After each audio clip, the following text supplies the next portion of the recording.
just no other way. Can you feel it now? It's like a steel boot to the gut. I feel the heat from these fields of fire. I hear the screeching of burning tires. I don't care how long it takes. I ain't never gonna break. I got a 5.56 that'll leave you rattled. Gosh, I guess it's Monday. Tis Monday, sir. It looks like the chat has lost its ever-loving mind. Yes, they absolutely hate the movie. I don't know why. Which is a good thing. Like, holy crap. There's a film I'll probably never, I'll address it when I get to it. Holy crap. I'm going to go to the 27 starred fucking comments.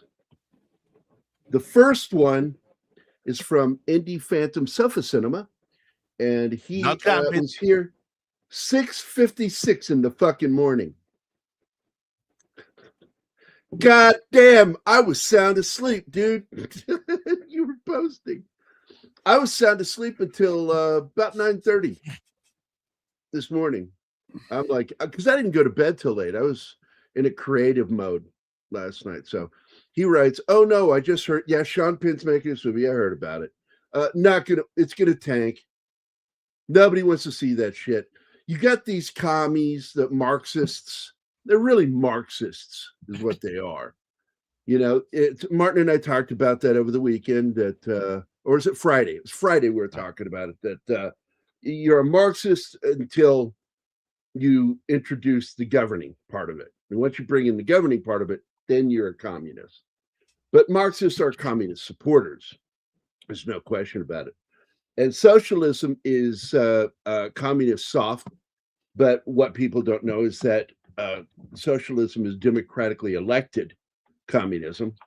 And then once it gets its hooks in, that's when it gradually becomes the other thing. Because there's nobody there to fight it. Yeah, well, I mean, literally, because we brought that up about Castro. Because Castro, when he did his gracious thank you for being elected, he holds the record. Announced in the morning. Fastest plot twist. Yeah, fastest plot twist ever was his acceptance speech, which was, by the way, we're communists. It's like, okay, thank you. Move along.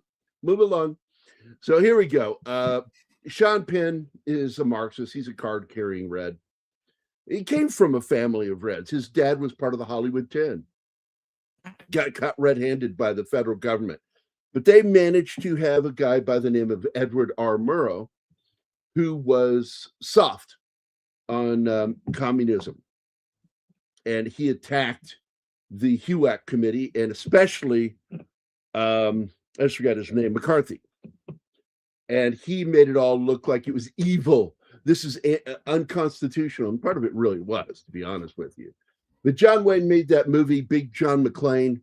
And in that movie, he ends it with the perfect line. He says, you know what really gets my rub is they use the very Constitution to defend themselves while they're trying to destroy that very Constitution. Because that's their goal. The minute they take control, the Constitution's out. When you hear people talking about, we need to get rid of the Constitution, watch those motherfuckers. Because that is the only thing that separates us from madness. And people don't understand that, you know, all democracies fail. All republics eventually fail, except for ours so far, but we're only 250 years old. And they have tried. The only thing that saves us right now is that we are a constitutional republic. That means that we are a republic, but we are supported by a legal system that the forefathers of this country saw fit to create, to explain that we aren't given our rights by any man, that we are born with our rights. as they refer to it, inalienable rights or God-given rights. Depends on who you're talking to. Like Joe's kind of an idiot that goes to the God stuff. It's a New Orleans thing. But yeah, I'm keeping an eye on it, Indy. I am. I haven't seen Penn's last movie, Flag Day. Fuck Flag Day. Fuck Sean Penn. It's when he gets away from his politics that he can make good films.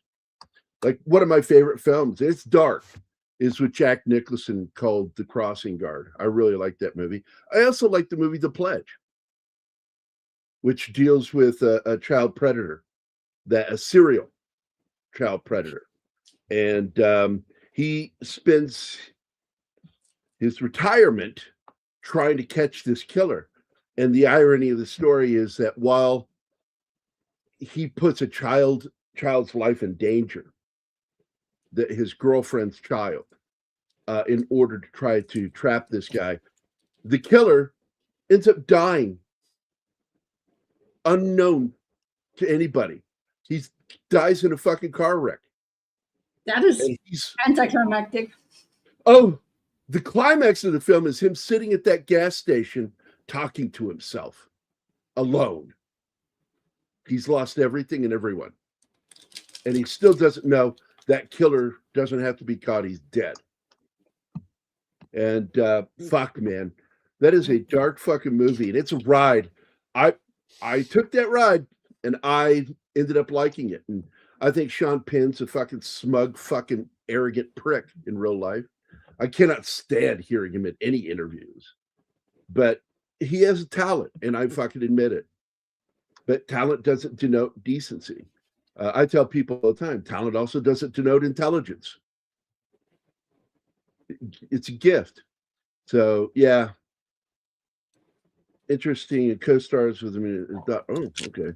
One of those movies that was launched in competition at Cannes, but was barefoot released later.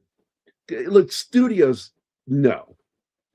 They do know that if they try to push something that's too red or pink to us, it's going to tank. But then again, I'll still stand by my statement that I've always said. Hollywood is incapable of learning. Hollywood cannot learn from mistakes. They've been proving it for over 10 years now. Yeah. Well, making the same shit since the 70s, they've proven it. Like, their idea is that because the first big blockbuster, summer blockbuster, do you guys remember it? Dun dun dun dun dun dun dun dun dun dun bum bum bum. Jaws was the first summer blockbuster, and Hollywood didn't know what to do. They were like, do we just make shark movies now? And that's how they fucking think. And I fucking shit you not.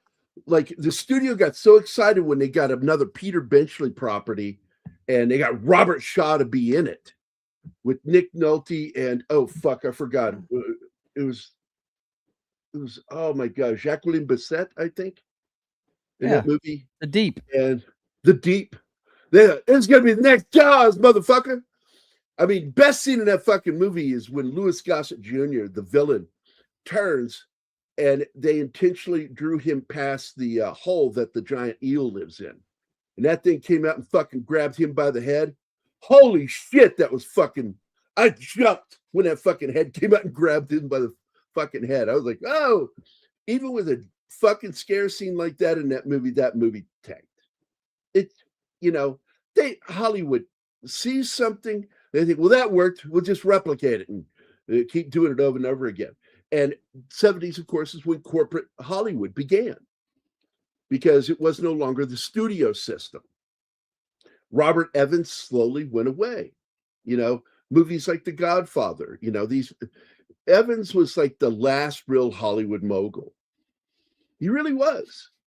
And eventually he faded away because that system was dying once corporations owned these studios.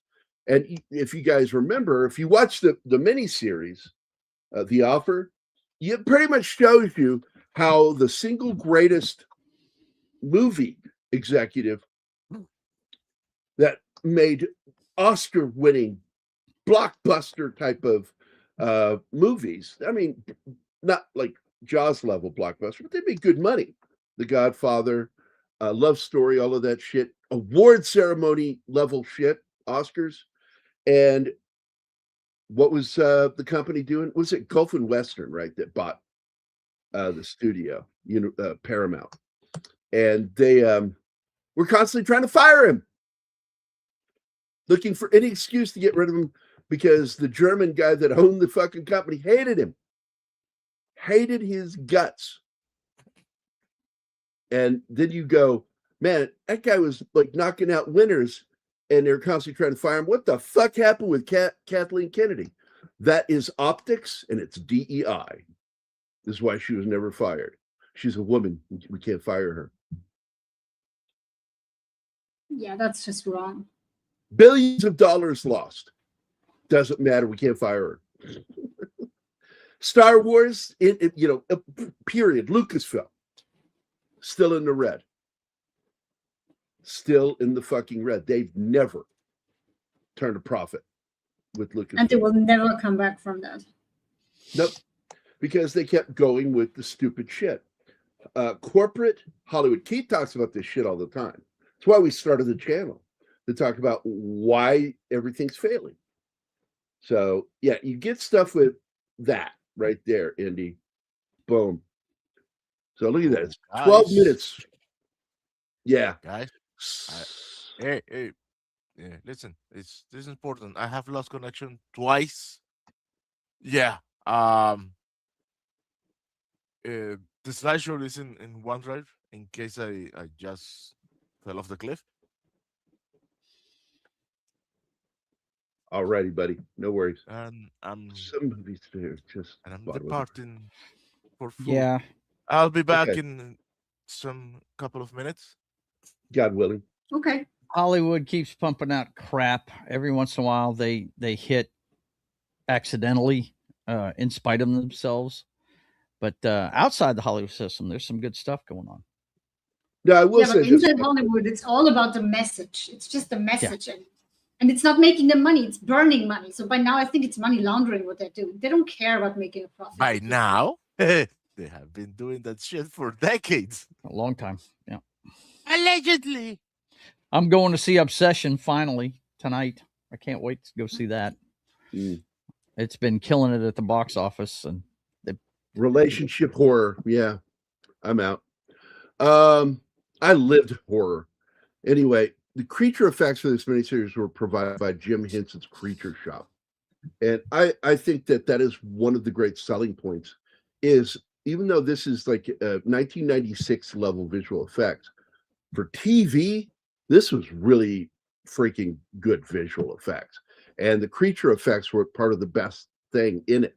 And Jim Henson's Creature Shop was also making another little sci-fi show around this time, beginning production on it, called Farscape. And they were moving beyond the Muppets. And I think what led to this was Frank Oz finally confronting Brian Henson and saying, look, I'm just going to fucking go. We're all going to walk. You either shit or get off the pot with this company, because we're all leaving if you don't. And so he began to move the company into different areas. And part of that is fantasy and science fiction. One of the smartest moves they ever did. Now, it's not like it, like Fraggle Rock and all that shit didn't do, the Storyteller didn't do really well. They did. I like the Storyteller. I showed that to Anima. That's John Hurt with the makeup on to make him look more fantastical. And of course, he had a dog that was, obviously a Muppet, but it was a very realistic looking dog. And that was one of their first steps into that direction. But that series did not do well, did not fare well. And so they had to figure out what to do, because they kept losing money and Oz was just getting tired of it. He had a great career on his own. He was out there making great movies. I mean, good grief, Little Shop of Horrors. A lot of people don't realize that is a Muppet movie.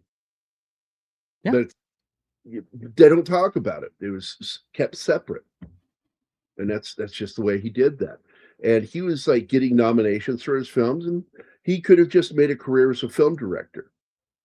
And but Brian Henson got his shit together after his dad died in the 90s and started moving the company towards doing fantasy and science fiction. And this was their real first serious step into doing a commercial television movie. Because technically it's just a 3-hour movie. That's all it is. I hate when they go miniseries. I hate that too. It's 2 parts. If you need to have 3 parts to call it a miniseries. Yeah. It's weird, to call a 2-part movie a miniseries. Like V. Yeah. Yeah. V's a good example. And it became an actual series, which I liked. I watched that show. And they got, how many seasons did they get? 2? No, it got 1. 2 miniseries. Well, we just established it's a movie split. Because I know Michael Ironside joined the cast. Right, in the television series, and they had V the series, and then V the Final Battle, and then you had the reboot by ABC around the turn of the century with which had a great cast, but I didn't think it was. Not good. Yeah, great cast, poor execution. Yeah, in film, she's Deadpool's girlfriend. In real life, she's Gordon's woman. Yep. Jim Gordon, the actor that played him on Gotham. They were on that show together and fell in love. And they broke up with their significant others, and they've been together ever since. So far. So wait, what was this movie? I might have caught it on TV somewhere in 99. Yeah, it's a lot of people. I saw it on TV. Trying to think, was it TBS or whatever network it was on, owned by? Because I think once Universal, because anything produced by Universal could be put on NBC and then later like some of the other upper channels on cable, like I think TBS. Was it TBS or TNT that was bought by Universal?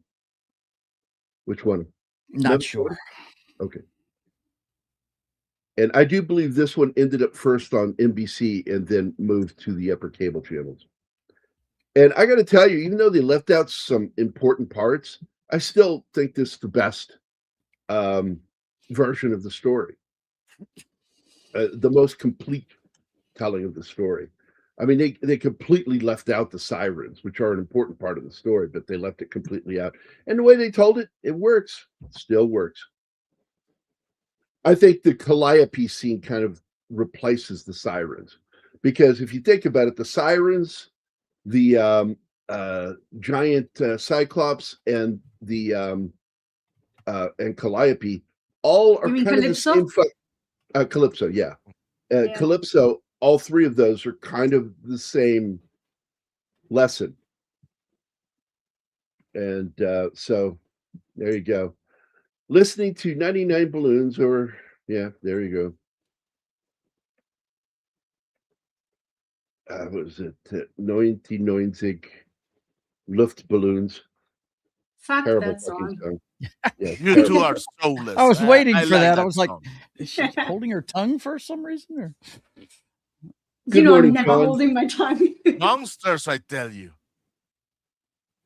And Gary hears that and goes, Anyway, what do you think the under-over is of how many times we say something bad about Nolan? I'm going to make it a point to try not to talk about Nolan's film because I'm not interested in it at all. That is the point why we are doing this today, because we want to talk about Odyssey that doesn't version. Yeah. This is really good. With people who either are Greek or look like Greek. Yeah. Yeah. Well, Armand Assante is, I do believe, Sicilian. But the wonderful thing about Sicilians and Southern Italians in particular, they all kind of look like the Greeks, and the Greeks kind of look like them. They're all from that same area of the Mediterranean, and they all kind of have that look. Italian and Irish descent, yeah. And I fucking love that, And most, like, they got Pappas in this film, and Man, the first time I ever saw her was with Anthony Quinn when they did the movie Zorba the Greek. And she did like another film with him, that one that was funded by criminal money. I can't remember what organization it was, but it was the one about Mussolini, the Lion of the Desert. Because Pappas is in that movie, and she plays, I think she plays Mussolini's wife in that. And Quinn, Anthony Quinn. Crazy fucking movie. Gary, are you hosting the slideshow? Because I don't we know. should be starting that now. Yeah, I took it down because 4 times I've been disconnected. Well, I'm going to open another browser, so if I get kicked, get ready for it. I was trying Drum not to roll, open please. Drum roll. Well, I can do it if you don't mind that it looks like what's that game called? Anima, with all this smudging, nobody will notice.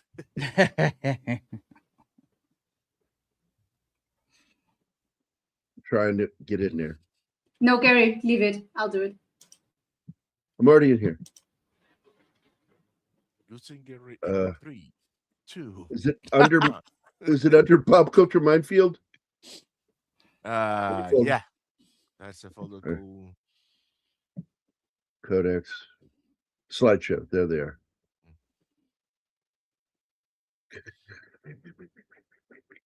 Oh, there we go. Got it. Yeah, me now. too.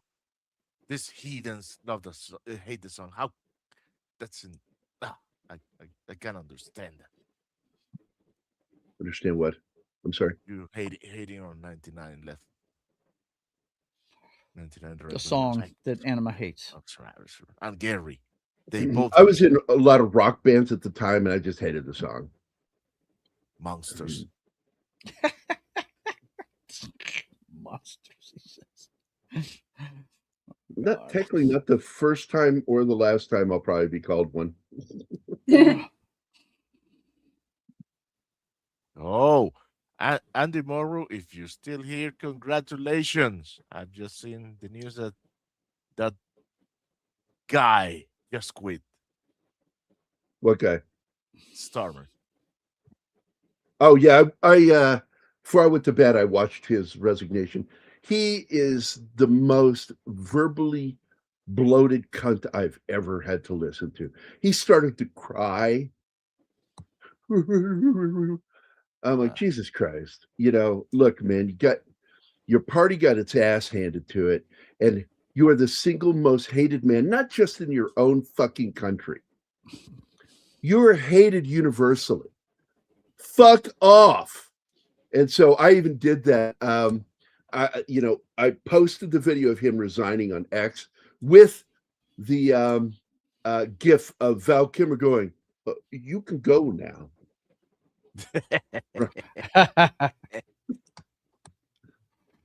Fucking love that when he does that. You need the one of Stacy Keach in Tombstone. Well, bye. Oh, that's not Stacy Keach, that's Powers Booth. Powers Booth. Okay, I always get those two confused. They look like brothers. Yeah, they do. They could be family. Yeah. But then again, Stacy Keach actually has a brother. Yes. If you didn't know that, who is a movie actor too. But no, the scene I like so much is when fucking what's his name? Oh my god, I just forgot his name. We just did a movie of his, One False Move, that he wrote and he's in. He was nobody at the time, and he was still a little bit pudgy in the face when he played that character, the one who Wyatt takes the card game from the table. Okay, I'm running it. It's taking too long, and I've got it here. Okay. Too late. I'm trying to say something. I can't stop. I forgot what I was talking about. That's why I do that. Scene where Wyatt's taking the card game. Hold on. Billy Bob Thornton. Yep. So Billy Bob is fat when he played that character. Yep. And so you might not even realize that's him. And he does that scene of Val Kilmer. He's talking and like he intentionally turns his back on him Well, he's got that fucking gun in his hand to shoot Wyatt, and he finds that that's Wyatt Earp, and he's shaking in his fucking shoes, and he doesn't even know what to do with his gun. He's like, "Don't hand it to me. Put it on the ground. You may leave." One of the greatest dismissal scenes in a movie ever. Val Kilmer doing that to him. So ever since I went to England this past summer, I've been drinking mostly high quality cider for the last 9 months. I'm going to drink it. Did you see Madness brought on a little 8-year-old boy who's their biggest fan on stage the other day? It's so cool. And I love that Madness is still beloved. That was that period when a band that was technically a ska band became a top 40 band. And I thought that was fucking wild, because that's what Madness was. They were a ska band, and they made it big. I love Madness. Irene Pappas is a powerful Greek actress.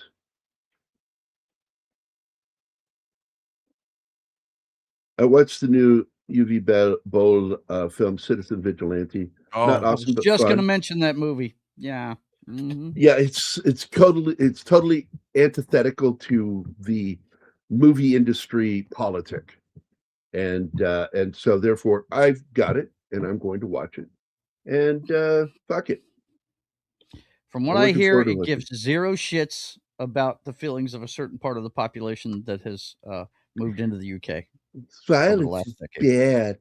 You know, if you are a white English person and you find yourself being stabbed by somebody that's dark skinned from the Middle East or Africa that's Muslim, well, I just got to tell you, you've done something to earn that.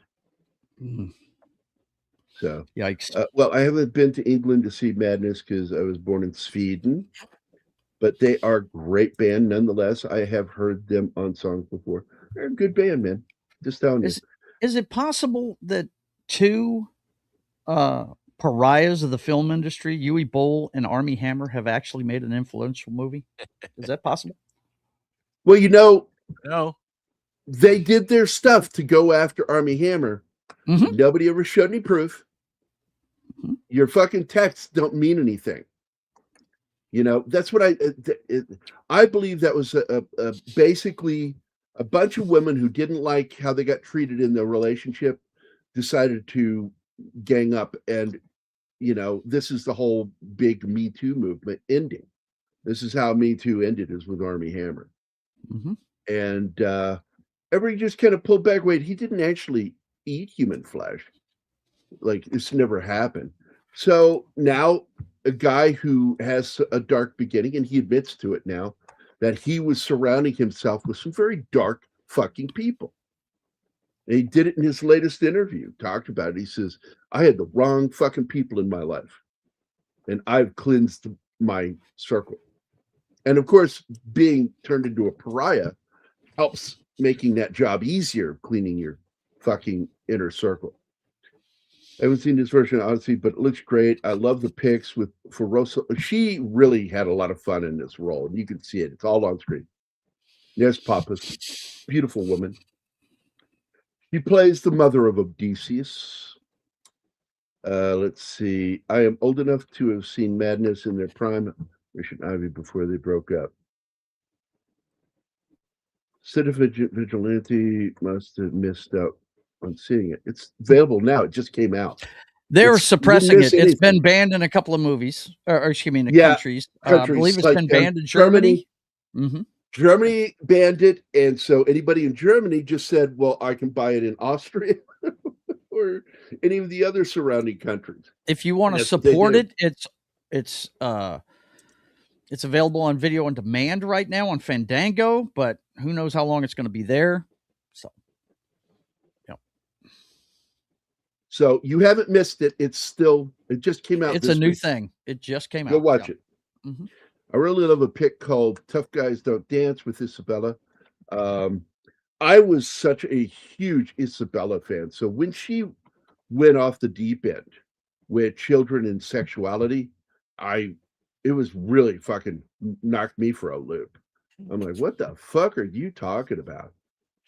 She got really fucking weird. And by the way, her fake lenses, they look great. Normally they look super fake. I mean, I could tell with her left eye there. Technically, our right. That one's off a little bit. It's the pupils, because that you can tell they're slightly off. Pick called Tough Guys Don't Dance gets better every time. Wings Hauser She's is so awesome. beautiful. I was maligned and Norman Mailer based on his book. And I got to tell you something, man, I like Cole Hauser, but Wings Hauser was a fucking nut job. Maniac. Crazy man. Good actor to a point, but not great. The best film I ever saw him in was towards the end of his life. He was in the movie Rubber, and that movie is fucking insane. Yeah, he is in Rubber, isn't he? Yeah. Yeah. I mean, his most notable role is probably as the lawyer in The Insider, but my favorite role he ever did was Ramrod, the Killer Pimp in Vice Squad. He was awesome. Vice Squad, villain. He's good as a villain because he's psychotic. Because he's crazy. And I remember Cole Hauser tried to have a relationship with him and learned very quickly, not worth it. Not fucking worth it. I don't know, streaming Gambit, Father's Day release. But I've seen the poster of Citizen Vigilante. I think it looks okay. Look, I don't like UV Bowl. I wanted to fight him, because I kept intentionally posting on IMDb just the worst reviews of his stuff in the groups, just talking shit about him. I said, yeah, I dare him to fucking challenge me to a fight. I actually was a fighter, so I'd love to fucking nail his ass. And I don't mean that in the gay way. No matter how he's gay responsible for one of my guilty pleasures. I love the Blood Rain trilogy, man. I'm sorry. I did love it. I enjoyed some of his, because he was another one of them, like Paul W.S. Anderson. He's one of those directors known for taking video games with a small budget and making a big film with it. Yep. And then you watch the film and you're like, how did he get a great German actor in that fucking movie? Yeah. How do you get this cast in this flick? Yeah, it's like he did a fucking movie with what's his name? The English East End of London martial artist action star, Stallone's buddy. Jason Statham, to be in something of the King or whatever that movie was called. That movie was awful. Burt Reynolds, Name of the King. Oh my God, it is so fucking bad. Just bad. Dude, and it's not the bad. It's not the kind of bad that you can still enjoy because it's fun watching it because it's so bad. So this, at the beginning of this film, you get a truncated version of the Trojan War, which actually took, I think, 20 years. The entire war was 20 years long. And they truncated it into 10 to 15 minutes of the movie. And it does feel a little bit rushed. Oh, it's rushed because they don't even go into Achilles. He's in it. And then he's not there anymore. He just dies. And also, he doesn't meet him in Hades. They left that out too. They left that completely out. Yeah, because Achilles isn't there anymore. Achilles dies in the final battle.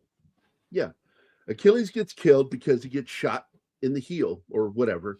I'm assuming he got hit in an artery in his lower limb, But the one thing I like about this version of the Odyssey is it doesn't hide the magic and the mysticism and the mythology.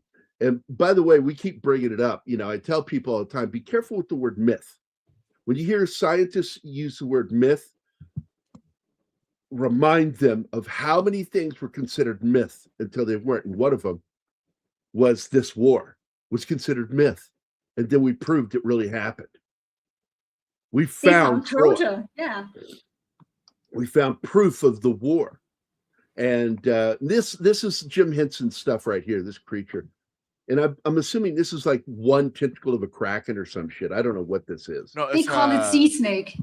It's a sea snake. So it's a snake. So Blue Velvet. Scylla, though. That is a movie that I know the entire story. I have seen bits of it, but I will never watch that whole fucking movie because I found Hopper's character and some of the shit in it, and I'm a David Lynch fan, too fucking disturbing. It bothered me. It's a weird movie. I watched it once. I'll never watch that again. Yeah, I've never It's watched really the full. strange. Yeah, And I admit it. People go, but and I'm like, no, not my cup of tea. I watched another movie that he did that I found too disturbing for me. Is Wild at Heart, and I just found certain parts of it too disturbing for me. And somebody goes, "You watched Eraserhead?" I said, "Yeah, but that's more of a fantasy horror. It's fantastical. Blue Velvet is too grounded in reality, as is Wild at Heart. They're too grounded in reality, and it bothered me. And I don't like that. People like that, I don't like. In real life, I don't like people like that. And so why would I want to watch a movie about people I can't stand like that? But Lynch is still a fucking master. And I fucking love his work. And I'm a huge fan of Twin Peaks. I love that show. And I loved his follow-up series. Looking at her filmography, it appears, and by the way, good morning, Alpha. I have seen virtually none of her films, only White Nights really stands out. I love that movie, White Nights. I actually think that is a great film that really didn't get the love that it deserved. I mean, it didn't completely tank, but that movie should have been bigger than it was. I mean, look, I can't remember the chick that sings with Phil on that. That is a great fucking song. And it comes from the heart, and it's written by Stephen Bishop. And when we do the movie on Wednesday, I'm going to tell you who that song is actually about. It's a real person. She's a movie actress. That's who he wrote about in that song. And if you've never had a chance on his last album, Stephen Bishop's last album, he released all those songs that were performed by other people from his movies and did an acoustic album of those songs. And he did an acoustic version of that song. It's really good. Marion Martin just popped into my head. Marion Martin is the singer that worked with Phil Collins on that song. It's a duet. Blue Velvet, only I remember her cameo in Friends. Yeah. Like anybody who is anybody wanted to be on Friends. Tom Selleck fucking nailed it. Oh, Isabella Rossellini is so sweet in every film. She's a great fucking actress, and she comes from, you know, I won't say Hollywood royalty. She came from cinema royalty. Her father and her mother. Of course, her mother is Ingmar Bergman, or is it Ingrid Bergman,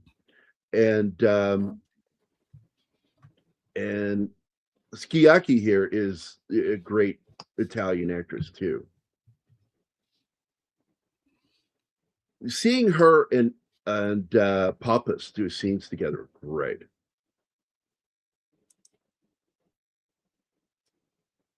And a lot of people don't remember what she's best known for. My favorite role with her was as Carolyn Pohemus in the movie Presumed Innocent with Harrison Ford. She's the woman that gets murdered, and they're investigating, and everything points at Rusty Savage, played by Ford. Good movie. Didn't they do I think they did a series on one of the streaming services of it. Bad. It was bad. I watched it. Yeah, they completely fucked up the whodunit. Okay. It's in the miniseries, it's the daughter. It seemed kind of funny that they were going to do that they were going to make a series out of it. I was like, nah. He has a son in the book.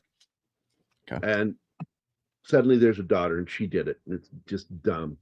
She plays Perdita Durango in Wild at Heart, a role also played by a sexy Rosie Perez in the movie Dance with the Devil. I will take your word for that one. I don't think I've seen that. Gambit never sleeps. Google is always awake. Yes, it's true. I will fucking be awake. Like Andy Morrow, I don't think ever sleeps either. Of course, Zardoz. You should start with it. I love Zardoz. I actually think it's a good film.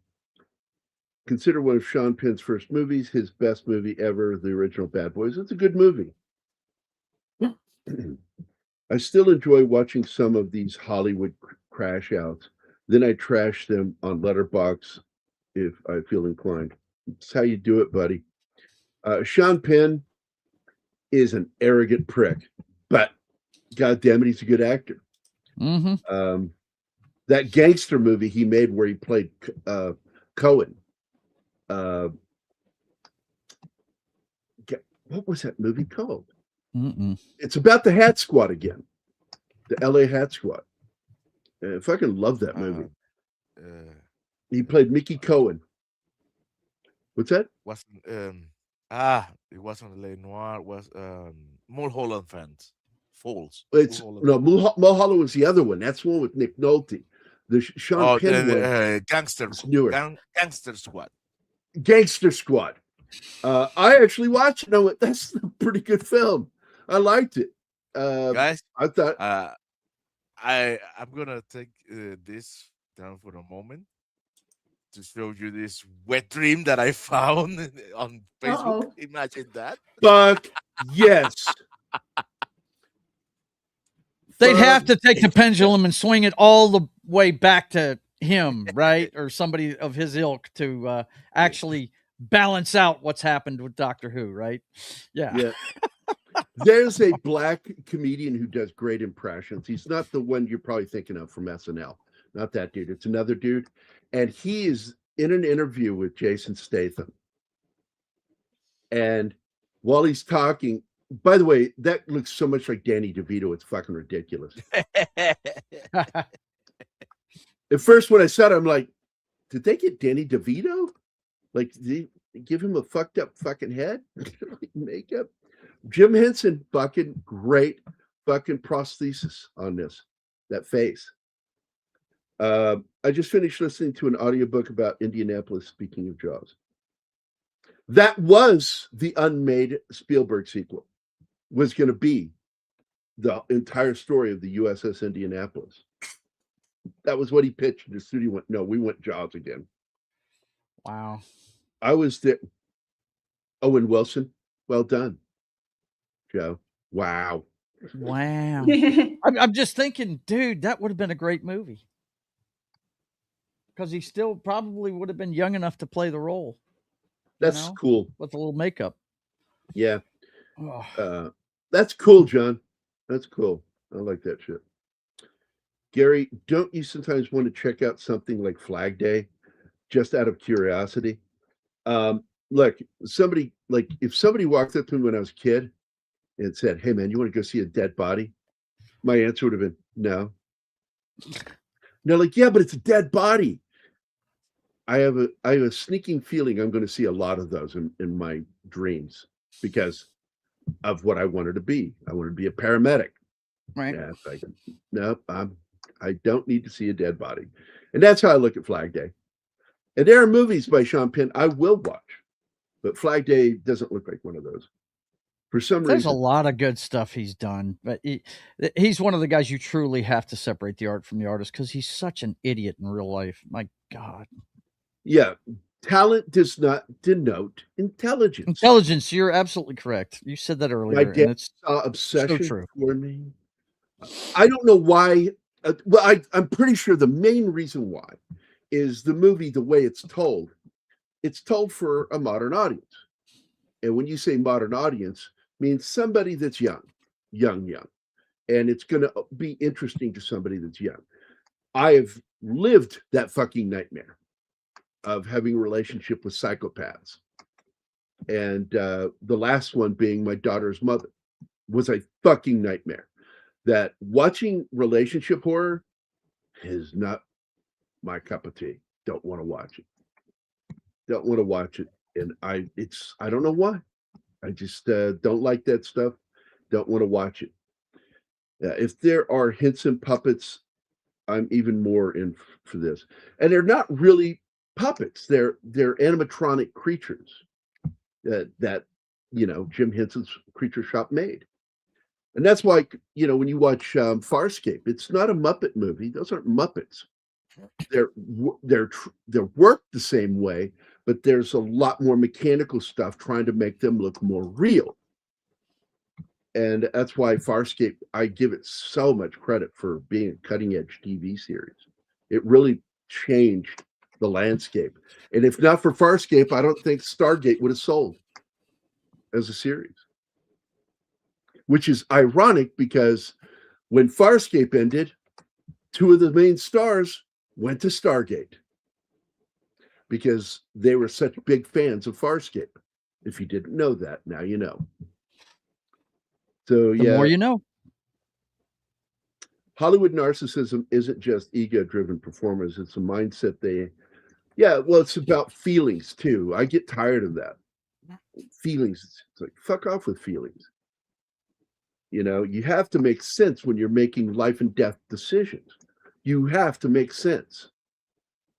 There's Michael J. Pollard, one of my favorite actors of all time. One of my favorite roles he played was one of the kids in the episode Miri of Star Trek. Star Trek, the actual show. I'm not going to say TOS because it's just called Star Trek. That's right. That's like calling Star Wars A New Hope. No, it's Star Wars. I saw it in 1977. It did not have that name, and Right. you're not going to fucking convince me to change. Right. That didn't become A New Hope until later. Right. So Absolutely. they cannot change because that's why I always say, and you've heard me say it ad nauseum, Hollywood will never learn. They're incapable of learning. They're not interested in learning. They're making crap for themselves. They are the modern audience they keep talking about. It's just a small group of loud and woke people. I went after Kirkman this week because he actually said that. He was making so much sense in that fucking comments. Like this, that, and the other thing. That he goes, a modern audience. I said, let me explain to you what's wrong with the modern audience is.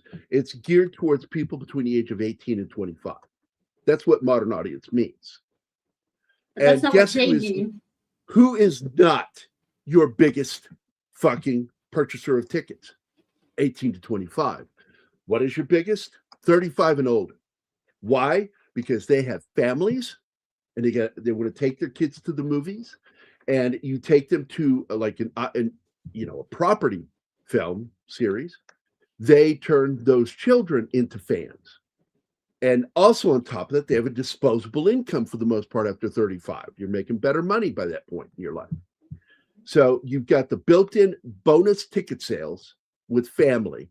And then on top of that, your merchandising is bought mostly by people over 35.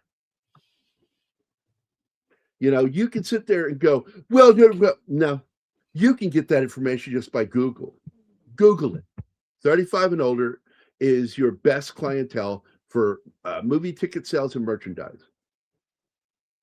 That's just a fact. And when they say modern audience, I say, go fuck yourself. Because that is such a lazy fucking term. It's lazy to say that. Say audiences. Stop throwing modern into it. It's current audiences. When you're talking about audiences, you're talking about now. When you say audiences, you say that means now. You don't have to throw an extra qualifier to it. When you do, you change the meaning of the fucking word. Hollywood pisses me off. And Kirkman can go fuck himself for saying that. I did like what he had to say for everything else. But he's an idiot for saying that. The Storyteller was a good show, Andy. It really was. I liked that show. Let's see. I thought I was the only one who dug the V series. Oh, no, man. That show's got a lot of fans. It's a cult following for that fucking show. They really skimped on the budget. Of course, it's TV, but I was all about V as a kid. I mean, go back to Star Trek and how they pulled off what they did on that series with almost no budget. The Galileo 7 alone is worth an entire show to talk about how they got that built, how it was built. Because a lot of people don't know that it was not full scale. They think it is because you see the actors walk out of it. But you'll notice when they walk out of it, they duck because it's not quite tall enough as it should be. That shuttle should be larger. to where they get out without having to duck. But that was all they had the budget for, to build it at that scale.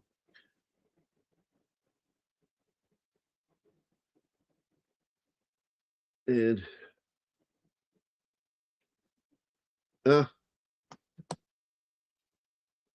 Greenspan. Yeah, he just died 100 years old. Alan Greenspan. 100. Wow. Yeah, he was 100. Starmer may have quit, but labor will find someone else. Oh, man, they've always got someone in the pocket that's as corrupt as Starmer. I also love the 1984 album that Depeche created called Some Great Reward. They came in right at the right time. Now, I swear to God, this is the same actor that plays the Cyclops. Yeah, the same that's what body. I was thinking. Like, the minute I saw him, I'm like, that looks like the same actor without the prosthetic face. Billboard size forehead. Yeah. The album, Master and Servant. Oh, this is from earlier for Billy Bob Thornton, yeah. Which I think he's a great writer. And I love how he is very anti Hollywood right now. And he's doing this show with Taylor Sheridan, Landman. We watched most of season 1 together, and we've been trying to get back to this show. It's so hard to get back to shows. We have so much stuff. It's very good. Me and my wife watch it religiously. Well, I couldn't believe the coup they pulled with who they got for season 2. Actor joins cast Landman. I forgot who it was. Oh, I need to look it up. You're not talking about Andy Garcia, are you? No. Sam fucking Elliott. That was it. Yeah, Sam Elliott. Yeah, he plays. I mean, his dad. you look at this. You've got Colm Feore joined in season 2 too, and Andy Garcia. All of these are they're pretty based actors politically. I don't care if they're liberal. That has no point. It is they're more old school political, and they don't follow this identity politics shit. And they're the ones you're seeing come up. Plus, Andy Garcia in particular is devoutly Catholic Christian. And you know what the genesis of that show was, right, Gear? He enjoyed working with Billy Bob so much. I mean, he only shot with him for like 2 days on 1883, but he enjoyed it so much that he wrote this part just for him. Single best character in that entire series. I'm telling you. And they got base. Sam Elliott. Sam Elliott is in it.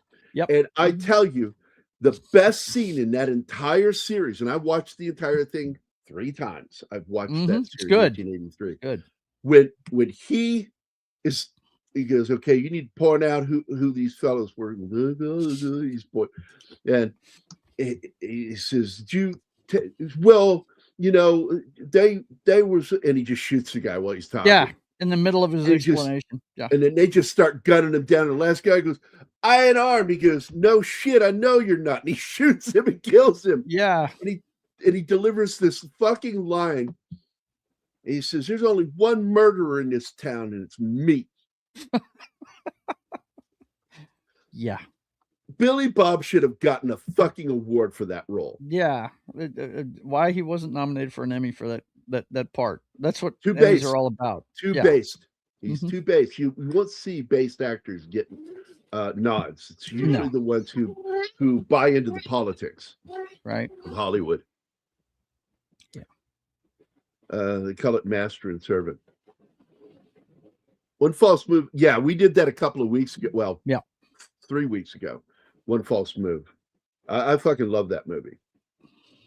Yeah, it was the week that we did Bill Paxton week, and I love that movie. And that's the movie that made me a fan of Billy Bob Thornton, not Sling Blade, or they called it Sling Blade, was a short film. I actually saw that way before the movie came out, and I thought that shit was brilliant. It's got a blade on it shaped like a nanner. He's a redneck. He's a good old boy. He's a country boy. And so he talks, you know, he got the word talk like the way you talk. And the way he created that character in a mirror is just fucking great development. He created that character looking in the mirror while he's doing another movie. And he writes this short film about a guy that's going to get released from a mental institution. He'd been there his whole life, you know, because he killed a man with a sling blade. He called it a sling blade. It's got a Kaiser blade on it. Kind of looks like a nanner. Nanner. And he's mentally retarded, his character. He's slow. You know, the literal meaning of the word retarded. I kind of tell people all the time, stop acting like retarded means something that it doesn't. Retarded means just slow. It just means slow. That's all it literally means. People are people. Yep. Let's see. David Kahane would end up hating People are People, saying it was the worst song I've ever heard.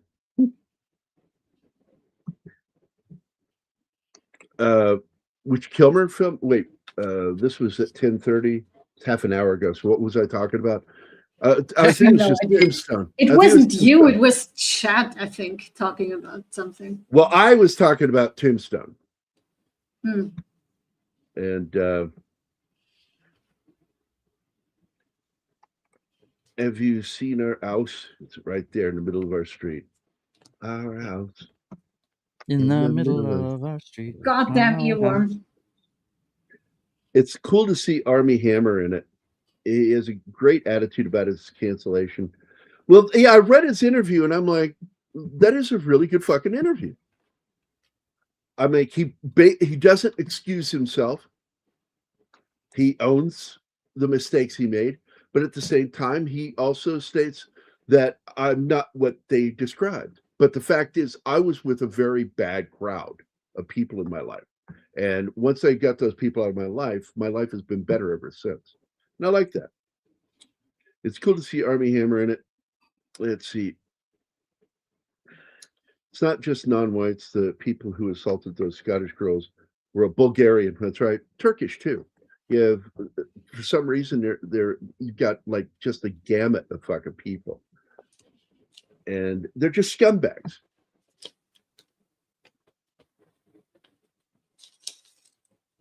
That's okay. We speak typo here. We can translate. I am old enough. Occasionally I'll get a little like, I'm trying to figure it out, and then Anima will fucking say it. I'm really good at it. I'm old enough to have seen the Rolling Stones well past their prime. Yeah. By the way, it is so funny seeing Bernadette Peters in this role as Circe. Oh, yeah. Bernadette Peters. But Greta is one of my favorites as Penelope. She does a great job in this. The best acting outside of Armand Assante as Odysseus is Isabella Rossellini as Athena. She's funny in this role. And you under the makeup, a lot of people don't know that's Jerome Krabi that plays King Alcinius. And it's like, yeah, that's fucking him. The dude from, The Living Daylights. Fucking love that movie. Hell yeah.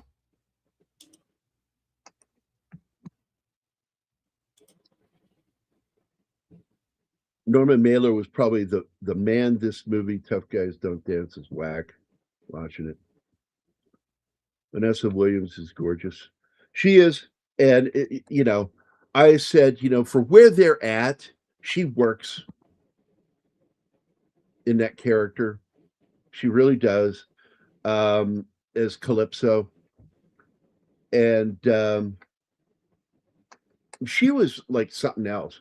And what really sucks about her is Bob Guccione really fucked her over. It's not just him, the photographer that took those photos really fucked her over. They fucked her over money. And because she had done those, she had to give her crown back. And it was fucked up. It was fucked up what was done to her. But she came back from it, had a great one song. She had a hit. What was that song she did? It was a big hit in the 80s. Anybody remember? No, idea. no clue. Glad We know everybody did their nothing. research. You did it too. Hey, I studied a lot about this. So I Mhm. come in, but not everything. I can't fucking learn everything in one night. Vanessa Williams' hit song. It was a love song. Save the best for last. You cannot study the derailing part of this show. You cannot prepare for that. Hello. Well, I also know a lot of other stuff, and so I use the knowledge that I do have about stuff. Like this woman right here, if you have never seen Irene Papas in a film, just watch Zorba the Greek.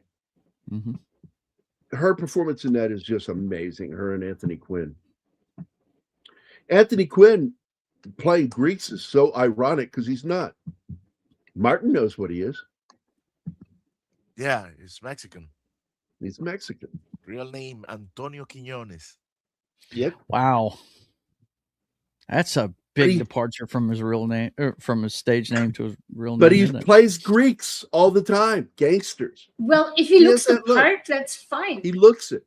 That's my problem with Nolan's cast. Nobody looks remotely Greek in this fucking movie. Yeah. And by the way, one of my favorite roles for Anthony Quinn was the movie Revenge with Kevin Costner. And I think Madeline Stowe. Yeah. I movie, remember that movie. That I fucking love that movie. Mine's Last Action Hero. Oh, yeah. Yes. Yeah. He's the dumbass gangster. You're making a 360 on me. 180, you fucking idiot. If I went doing the 360, I would be in the same point. What? Oh, shut up and die. He shoots him and kills him. That's fucking funny. What a great movie. Yeah. 10 years out of place. If it had come out 10 years later, I mean, even 6 years later, it would have been reacted to differently. It was too meta for its time. Way too meta. People didn't understand that shit. But Bernadette Peters, man, if you've never heard her sing, when she was married to Steve Martin. Man, oh, yeah. They did a musical, right? Pennies from Heaven? Yeah. Yeah. They didn't always do the singing, though. It was other recordings and they lip sync to it. But she can actually sing. She's done a lot of musicals on stage, Broadway, off Broadway. She has an amazing singing voice, and she's a dancer, too. Steve Martin became a dancer. And he learned to tap dance. And when they did Pennies from Heaven, all those dance scenes, that's all him. That's all Steve Martin. He was really into that girl at that time, too. They were running together. Yeah, look, back then, who wouldn't be? Right. She even did a spread for Playboy. Oh, my. She was not nude. No. She dressed up in sexy lingerie. Conservative. Gorgeous. Yep. Very classy. Right. Mm-hmm. And she got points from the fans for that stuff, for not going nude and doing it classy. Yep.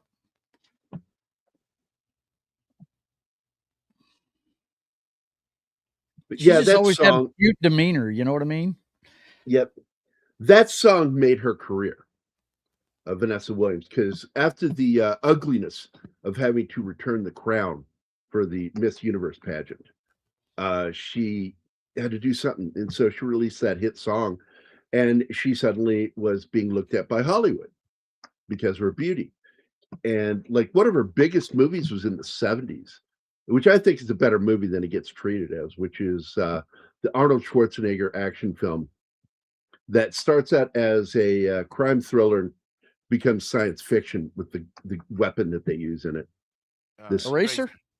Yeah, Eraser. I fucking love that movie. I dig Eraser, man. That's a good movie. James Caan is one of the villains in it, one of the main villains. Fucking great. Yeah, the weapon, didn't they call that a rail gun that they show at the end of it? Yeah, that's pretty cool. They actually have, in my favorite video game, DC Universe Online, they have a power set that you can create a character with, like like Batman's a tech guy and he's got all kinds of tech gadgets, and Superman is a meta guy, so he's got all kinds of meta powers. But they introduced a power set called weapons, or I think that's what it's called, weapons or something like that. And it's all based on 80s action movies. And one of the powers you can get with a skill point is the railguns. For instance, you get a buff when you put the Rambo headband on. You sit there and yell, and this Rambo headband wraps around your head. I mean, it's all based on. It's even got the noisy cricket from the Men in Black movie. The little tiny little pistol that they pull out and blow shit up with. It's funny as hell, dude. But yeah, I love Eraser. I think that's a great movie. It's a very underrated movie. Yeah. Okay. Getting back to this, I paused it here for a specific reason, because most people don't realize who that is. That's fucking Eric Roberts. Yeah, it is. It is. I thought you were talking about the other one, because the beard throws off the jawline a little bit, but that's the eyes for sure. Yeah, that's him. That is Eric Roberts, and he's fucking good. He's a good actor. He's better than his sister. He is. By miles. But his problem was booze and drugs, and it fucked his career up and ruined his relationship. I was going to say, for years with his own daughter and his sister. And finally, he's back in with them since he cleaned up. He's straightened his life out. And I love him in, what is it? Batman Rises. Batman Rises. Dark Knight. Dark Knight Rises. He's good. The Dark Knight. The Dark Knight. The one with Heath Ledger. He's in that one. Yeah. I love it when Batman drops him from the fire escape on his legs and breaks his legs. Pick a better spot. From one professional to another. This is not gonna kill me. Oh God! Well, I kind of hope that Armie Hammer has a career kind of like his, where he has a point where it really went bad for him, and then now you see him pop up in all kinds of stuff. Eric Roberts does, Yeah. By the way, there's another actor in this film that I want to point out that I'm a big fan of. I really do like this guy. Very good English actor, and he plays one of Odysseus's friends that did not go with him but fought with him during the Trojan War, and he is the one that the son goes to try to get him to help him at the end in the third act. And that actor's name is Nicholas Clay. Now I say that none of you fucking know who that is, but the first thing that pops in my mind when I hear Nicholas Clay is Excalibur. He's the actor who played Lancelot. Oh, wow. Yeah. He's awesome in that flick. Yeah. Yeah. Lancelot of the Lakes. And I fucking love him in that movie. And he's an actor who's been in so many fucking movies and nobody ever remembers him because he looks different in every fucking movie he does. He's a human chameleon, huh? Yeah. He becomes the character. Yeah. You don't see the movie actor, you see the character. And that's what I like about him. He loses himself in his roles to where it's hard to even notice, because when I first watched this, I'm like, I know that guy. Guy. And back then we didn't have the greatest internet, but I went looking and I found him and I'm like, that's him, Lancelot. Yeah. I knew he looked familiar. Another guy that's like that is Gary Oldman. He's a human chameleon to me. Well, he always looks like Gary Oldman to me. I spot him fairly easy, but there are a handful of actors that it's hard to recognize them role to role. Gary Oldman, the only time I ever didn't realize it was him until after the movie and I saw the credits and I'm like, what? Who the fuck was Gary Oldman in this movie? So I went and looked up the movie, Hannibal. And I went, oh. Yeah, he's the guy with the screwed up poppers face. Yeah. With the fucked up meat face. Yeah. That's fucking He's buried under the makeup. It don't even sound like him in that movie. You know what I mean? He's talking like that. Yeah. Because he got really fucking cut up and eaten by those pigs. Right. All he wanted to do was have some gay sex and pop a few poppers. Come on, man. Which are smelling salts. Is that are poppers smelling salts, right? I don't know. I have no idea. The first time I hear that term. Well, that movie was the first time I'd ever heard it, and I looked it up. If I don't know something, I immediately go look it up. I got to know what that is. Yeah, I'm the same. Wings Hauser as Ramrod Vice Squad. Yeah, absolutely. I love the first Rampage and Postal by Bull. By the way, my buddy Zach Ward was in Postal, and I liked that movie. I did. I thought Zach was fun in it. Burt Reynolds was in one of those Bull. Yeah, he was in The Name of the King, the first one. It's like you got Jason Statham and fucking Burt Reynolds in a movie together. Oh, it's got to be worth it. No, it's not worth it. No, it's really bad. It's a terrible, terrible fucking movie. MPAA rated this film PG-13 for violent sequences and some sensuality. Oh, there's a lot of sensuality. Because I'm going to tell you something. Those men want Penelope, but Armand Assante was doing some fucking while he was out. He had to stay alive, right? Yeah. Yeah. He either had to stay alive or he was tricked into it with magic. Try to say no to a freaking goddess and see what happens to you. You cannot. That's what Hermes tells him. He says, good luck saying no to a goddess. Troy is not far from Gallipoli, and that's true. By the way, Alpha, which is your favorite version of the film, or favorite film telling the story of Gallipoli? I'll wait for you because I know what mine is. Neither of the films got it historically right, but I do believe one film is better than the other.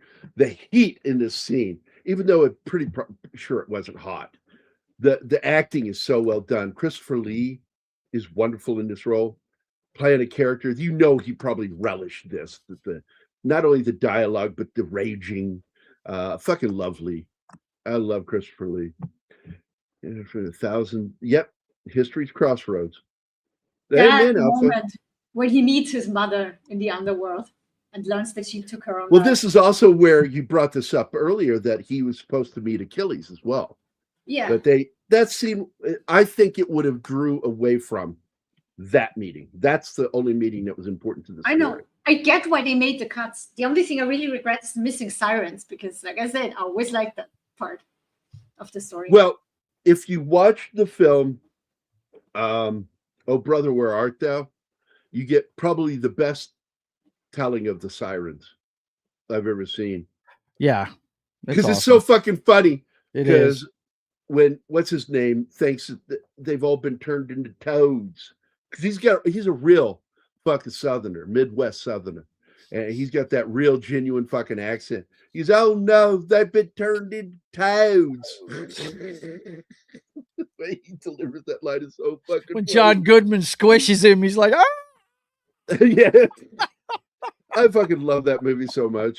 It is great, man. But I made fun of it because they never read the Odyssey or the Iliad before making that movie. The movie is just based off of having enjoyed other depictions of the Odyssey. They've seen other movies, and that's all. I'm having connection issues, so I'm dropping down off camera. The series let's all do positive reviews on Rotten Tomatoes. Absolutely, the critic reviews too for this series were really good. But this is back in the 90s when there was a lot more honesty still in established critics. We're a little more honest. And the minute politics began playing a huge part, and that's from starting in the late 90s, really, to today. Guys like Roger Ebert in particular became just, impossible sometimes. His smug fucking reviews over fucking movies that didn't deserve a good review because it had the right body politic. And it's like, whatever, dude. The series is mostly positive. Okay, let's get to the next one. We just lost probably the nicest critic of all time, and he lived to be 100. That's Gene Shalit from CBS. Gene Shalit was my first critic. He was my first. I watched him on the Today Show as a kid. I was a news hound because of my dad. I liked watching the news with my dad, and we'd watch the Today Show, and he'd be on there. And what I loved about it is you got to see clips of movies, including like when he did his review of Alien, and they started talking about lady had a heart attack watching the movie and shit. These reports coming out, I was like, oh my god. And that's why I became so terrified when I went to see it with my dad. And I closed my eyes at the face hugger scene. And I got so angry at myself because I wouldn't get to see it until it came out on VHS when I was 18. I was angry that I had to go years without having seen that fucking scene because I closed my eyes for that one moment when the face hugger jumps out of the egg.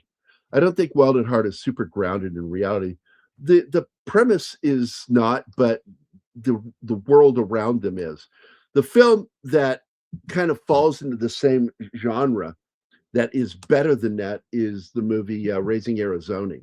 Raising Arizona is a great film that doesn't, it's dark and it's weird, but it keeps its tongue in its cheek better. And I think that's my problem with Wild at Heart, is it should have had the tongue in the cheek better. Some of the violence is hard. That's what I'm talking about. The violence in it, it felt gratuitous to me, and I just didn't like that. The civilization is thousands and thousands of centuries before we had the internet. I'm going to list this as the single most fucking unnecessary statement I have ever fucking heard. Yeah. Or read. You have won the internet, Gambit, with that statement right there. Thanks for pointing out the totally obvious, Mr. Spock. It's beyond obvious. It's pointless to have even said. So you're telling me that, in the period of Troy, the war with the Trojan War, was before the internet. Okay, thanks, Gambit. Maybe they don't learn that in school in Sweden, that the Odyssey, the story itself, is about 2,700 years old. This was really good, too. This scene where he loses the rest of his crew. Oh, Charybdis, yeah. Scylla was even better. The three-headed monster. Oh, my God. That creature, that was so fucking creepy looking. I saw it and I was like, oh, I forgot about that. Like, at first you don't really see it because it's so fast. It just snatches away his man and leaves a bloody mess behind.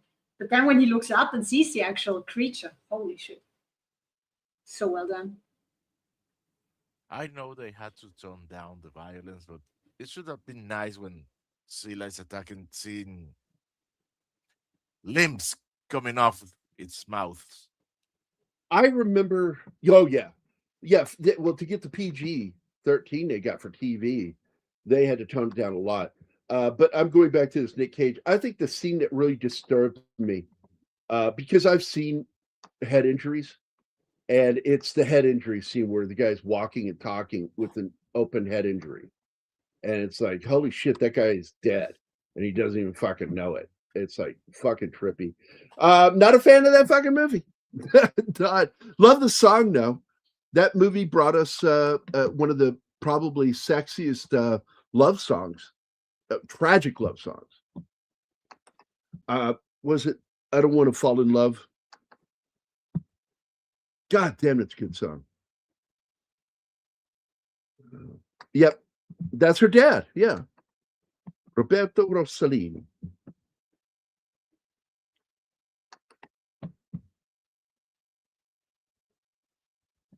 I felt with how weird that movie was, it should have been funnier. Diane Ladd is Laura Dern's real mother. Yeah.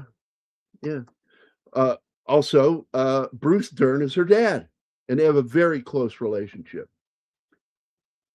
They are like, what do they call that? A den of thieves. They're so close. They just they love each other's company.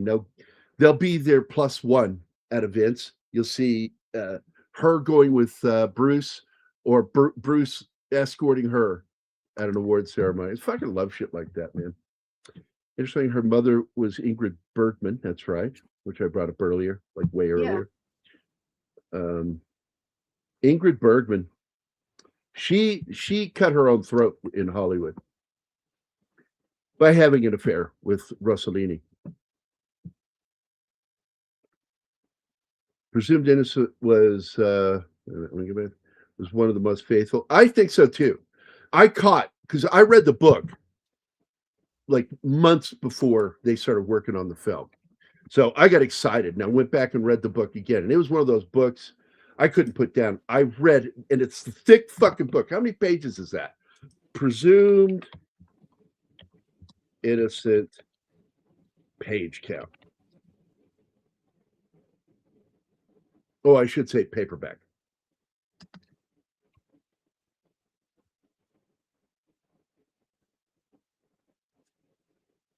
Oh, it's not going to fucking give it to me. Fuck you. First edition hardback, which is not what I read. I read the paperback. 432 pages. The mass market, this is the one I got. Mass market paperback, almost 500 pages, 496 pages. And I read that in one day. And I could not put that book down. I shit you not. That is a good book. It's got a weird scene in it because they wanted to describe why he was so sexually drawn to her over his wife. And it's because of a blowjob with a finger in the ass. And I'm like, what? I read that in the book. It's in the fucking book. And I immediately was like, and I turned to Patty because Patty and I were in a relationship at the time. I said, is that a thing? And she goes, I don't know. And I'm like, that's really gross. I just walked back in here and that'll teach you. Don't fucking leave.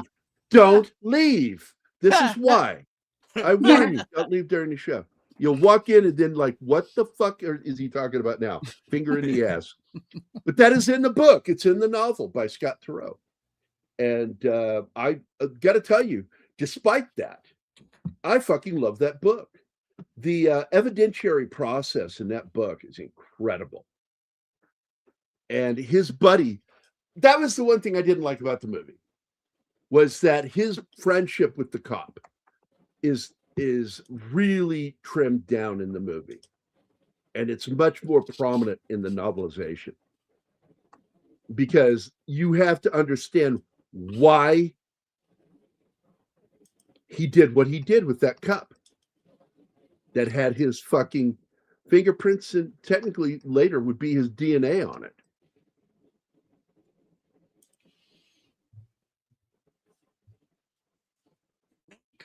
Let's see, what is this? Hammerschlag is here. Van Links. Okay, he's just making noises now. Okay, somebody call the paddy wagon. Get him to get some help. Sander Hammerschlag has lost his shit. Because they know Albert Broccoli. By the way, for years I pronounced his name as Broccoli. And then, like, I was told, no, he actually pronounced it broccoli. And I'm like, fucking Brits. Albert Broccoli and others found no food from the truck when they arrived in Egypt. Oh, I know what you're talking about. Yeah. I actually know the story you're talking about. I've heard that story. I dug the V series too when I was young. It was a goddamn good show for being so low budget. Robert Englund played Willie in V. Yeah, and it was so weird because he's probably one of the most beloved alien creatures outside of E.T. as that character. And within a year, he is one of the most beloved fucking villains in horror history as Freddy Krueger. It's so fucking wild. They're complete polar opposites, Willie and Freddy Krueger. Pretty sure he played Freddy like a year or two after he was on V. Yep. It's still not very long because he started working on it right after working on the series. Blasphemous rumors.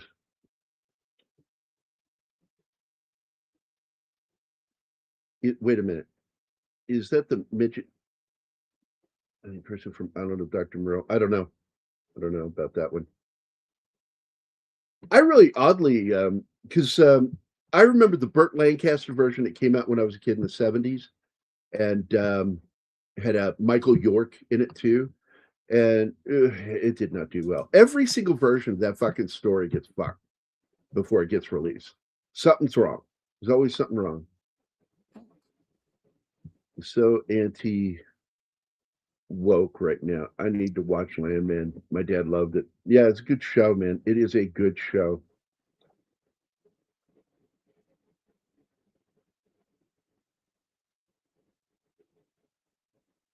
And by the way, I read up on it because I was angry when Sam Elliott took part in an episode of Family Guy where his character as Mayor West shits on Tom Selleck in the episode, criticizing him. And apparently it was something that he talked to Tom about in real life. And he reminded people that is a character that is written for me to play. That is not what I believe. Because what pisses me off about guys like Seth, the creator of Family Guy, is, is as grounded as they'll appear, then they'll go after someone like Tom Selleck, acting like what Tom Selleck supports is predatory loans. And it's like, actually, no, those are completely legal and ethical loans that his company, that he's the spokesperson for. There's nothing criminal in what they do. The predatory loan companies are the ones out there that get you to sign shit away for something at like 26-30% fucking interest. Yep. These are the ones that you see check cashing places that are also loan companies. Oh, we do home loans at like 20 to 30% interest. It's like, wow, these are predatory companies. What he's doing, that reverse loan thing, mortgage loans, they're not. They're not even in the same class. And I get tired of these fucking Hollywood liberals that say that shit.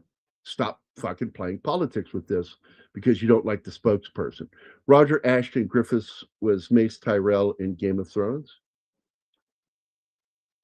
Andy Garcia directed a new noir flick that looks pretty damn good.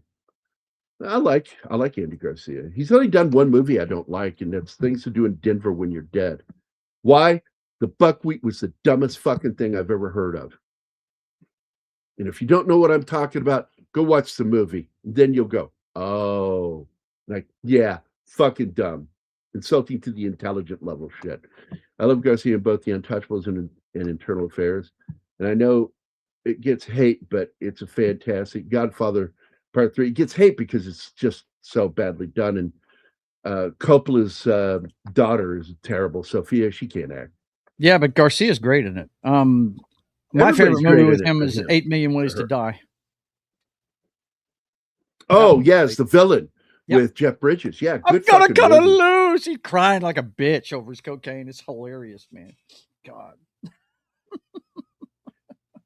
George Hamilton. I showed some roles of George Hamilton's to Anima, and like when he played Dracula in Love at First Bite, was fucking great.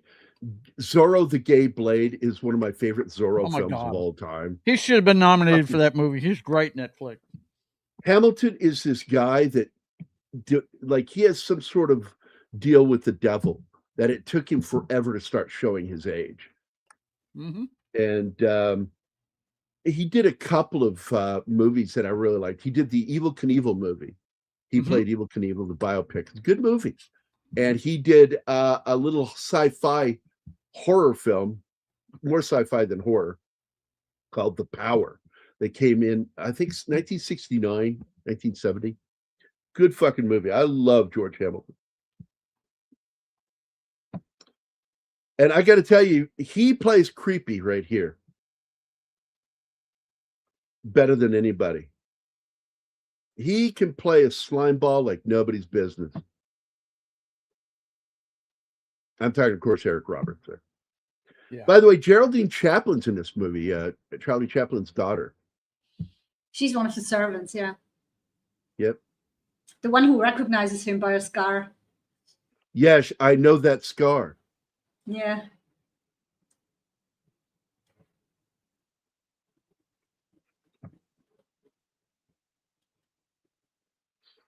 By the way, Armand Assante also played my favorite Mike Hammer.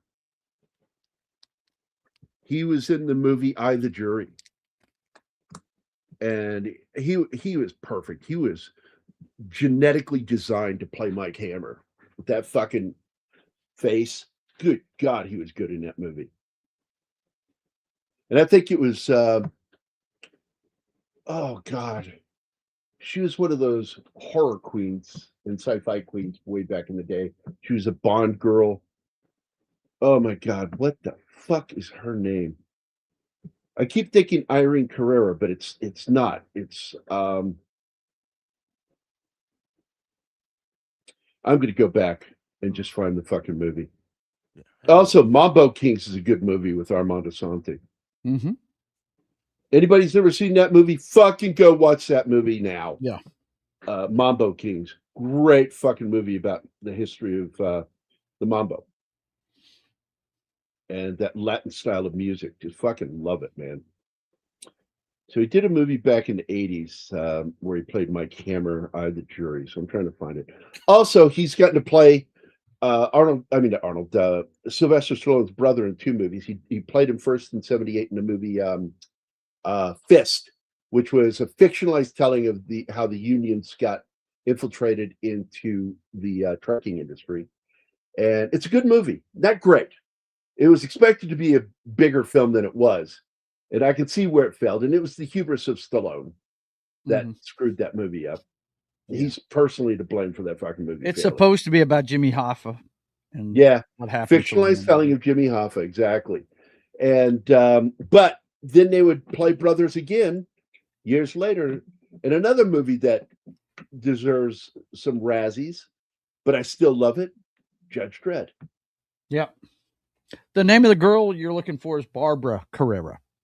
Barbara Carrera. Mm-hmm. That's the one. Barbara Carrera plays the villainess, the what do they call it? The in noir, femme fatale. Yep. She's the femme fatale in I the Jury. And it's a good fucking movie, man. Yeah, I mean, Drew Struzan did the movie poster for that. It has a great poster. It's a cool poster, man. Yeah, it is. You want me to share it real quick so people can see it? Yeah, go for it, man. Go for it. Okay, hang on. But you got Jeffrey Lewis in that movie, Barbara Carrera, Alan King, Paul Sorvino. Now, if you don't know this name, you should turn in your nerd card. Judson Scott is in it. Turn in your nerd card if you don't know who that is. Or, basically get the stamp on it that you have been put in prison for a while until you re-earn getting that stamp. It's down there if you want to show the poster, man. But he was in V. He was on Star Trek Voyager. But more importantly, he was one of Khan's children in Wrath of Khan. He was his main son in that movie. The one that he grabs. Right, the one that's trying to advise him the whole time, and he just doesn't listen to him. Yeah. Have you seen Q&A? Yes, I have. I think it's a fantastic thriller with Nick Nolte. Yep, Armand Assante, Timothy Hutton. Good fucking movie. No, it's absolutely, I've seen it. Dude, it's hard to find movies that I haven't seen. You're more likely going to find movies I've seen. I just love movies. Internal Affairs. Yep, good movie. I also liked Infernal Affairs. Yeah, that's the one that The Departed's based on. Yeah, that's the Hong Kong film, and then The Departed is a quasi remake of it. Quasi, because it also has different shit in it. There's that poster. Look at that. Look at that fucking poster. It's extremely cool. It is. What Drew did there was so different from so many of his other posters. It captures the city. It's got that fucking shoulder holster showing, the open shirt with the fucking manly hairy chest. Very noir looking, man. Very cool. Extremely noir. And he's got that look, man. Armand Assante is a great fucking actor. And he's good in that movie. He really is, as Mike Hammer. Mm-hmm. But Paul Sorvino plays his buddy, the detective, the cop, Detective Chambers. He's featured in the books as well. There he is. There's Krabby.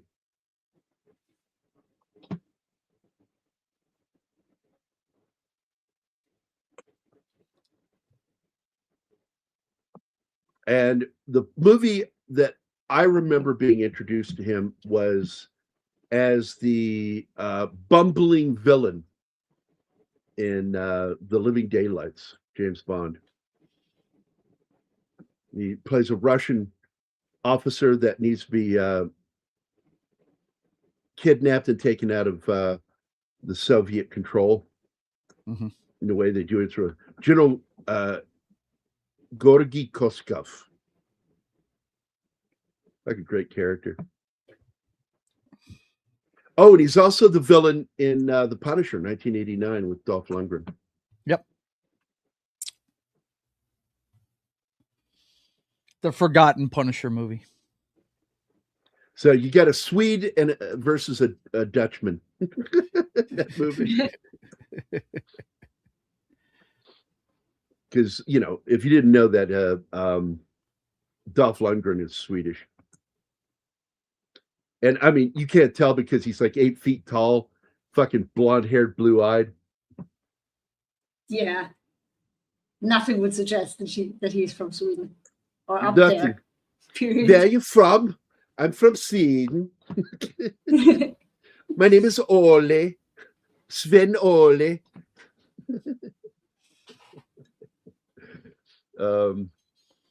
This is my favorite part, and they don't really take it into a long-term scene. They just go right into it. And instead of making a long, drawn-out moment, it is, you're not my father, and he's got a sword pulled out. He's ready to fucking kill him. And then all of a sudden, he says the right thing that tells him, oh my God, you're my father. He describes the day that he was born, and his mother told him about that day. Only his father can know that. Yep. 99 Ways to Die, which teams up Garcia and Jeff Bridges and Rosanna.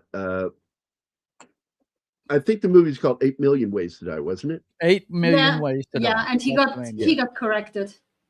Yeah. Oh, okay. Jagged Edge. Oliver Stone. Who brought that up? Gambit, thank you for bringing that up. That is one of my favorite fucking thrillers, where Jeff Bridges is the killer.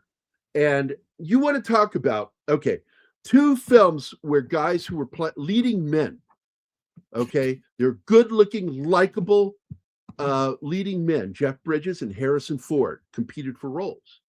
And Jagged Edge, you watch that movie and then you jump ahead by a couple decades and you get a little film, well, 15 years, I think, 15-year difference. You get a little film with Michelle Pfeiffer called What Lies Beneath, and the reveal of Harrison Ford as the killer in it is, I laughed out loud in the theater when they revealed it, because it was just too goofy the way he grinned at her at the bathtub scene. And I fucking let out a laugh. I went, and then I realized, oh, I'm the only person that laughed. You know, I laughed out loud alone in that scene because it was the most unbelievable fucking reveal ever. And people go, well, you know, some people really like that film, got good reviews. You know what it didn't do? Did not do well in the theater. Because it was not convincing.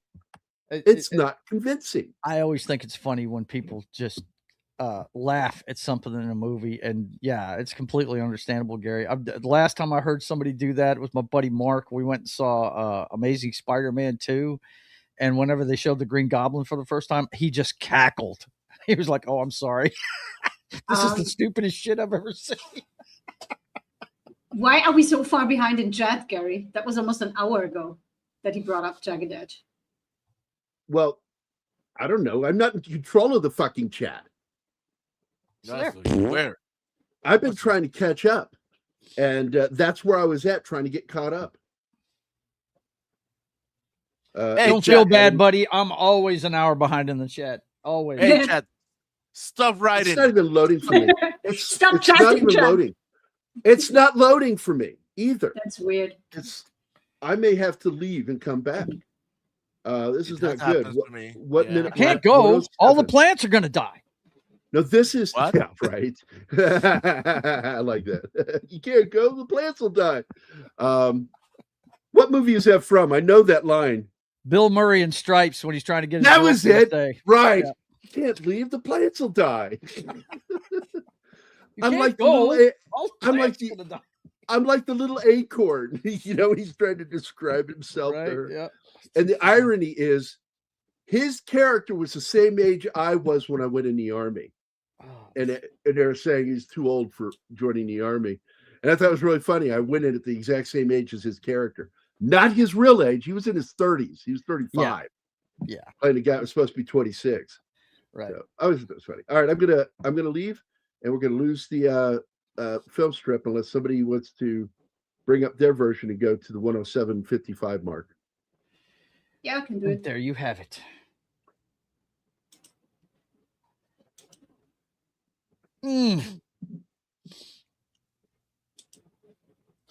Once you bring it up, I'll leave. There you go. Bring it up. Bring it up. Well, I need to bring yours down first. And like that, I'm going to refresh now, and I'll be back. See, women always trying to bring men down. Okay, he's gone. Now we can blow up the channel. Woohoo! What do you mean, like demonetize it? Because it never happened, ever. Right? We can't do anything that YouTube hasn't done to him anyway.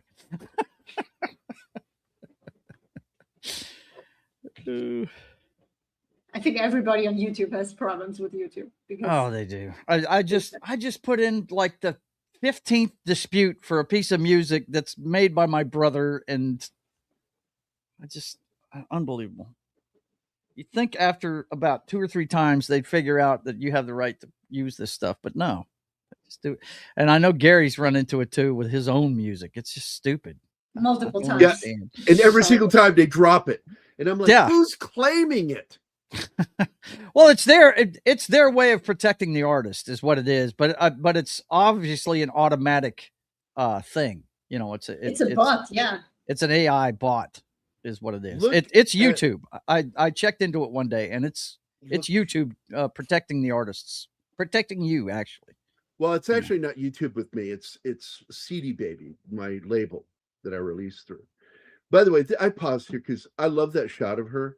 And you can see with her facial performance here, she was enjoying herself. She was having fun with this character. You can see it every single scene. She's not chewing the scenery, but she's clearly having fun. Mm-hmm. Yeah, I brought that one up earlier too. Brought it up like 3 times because it's a great film. That was the first movie that she did with Anthony Quinn, and they did like working together.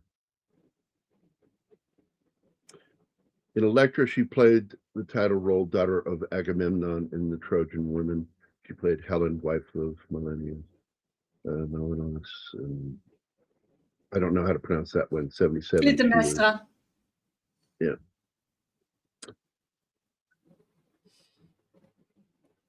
Actually, it's my grandmother's middle name. Her name was Ethel Irene. Hecuba. Oh.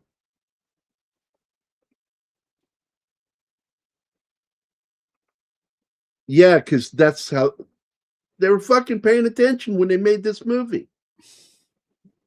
They fucking cared. Yes, and only a few of the actors are actually Greek, but the rest look believable, and that's what it's about. Also, they did a way better job on the clothing and armor and everything.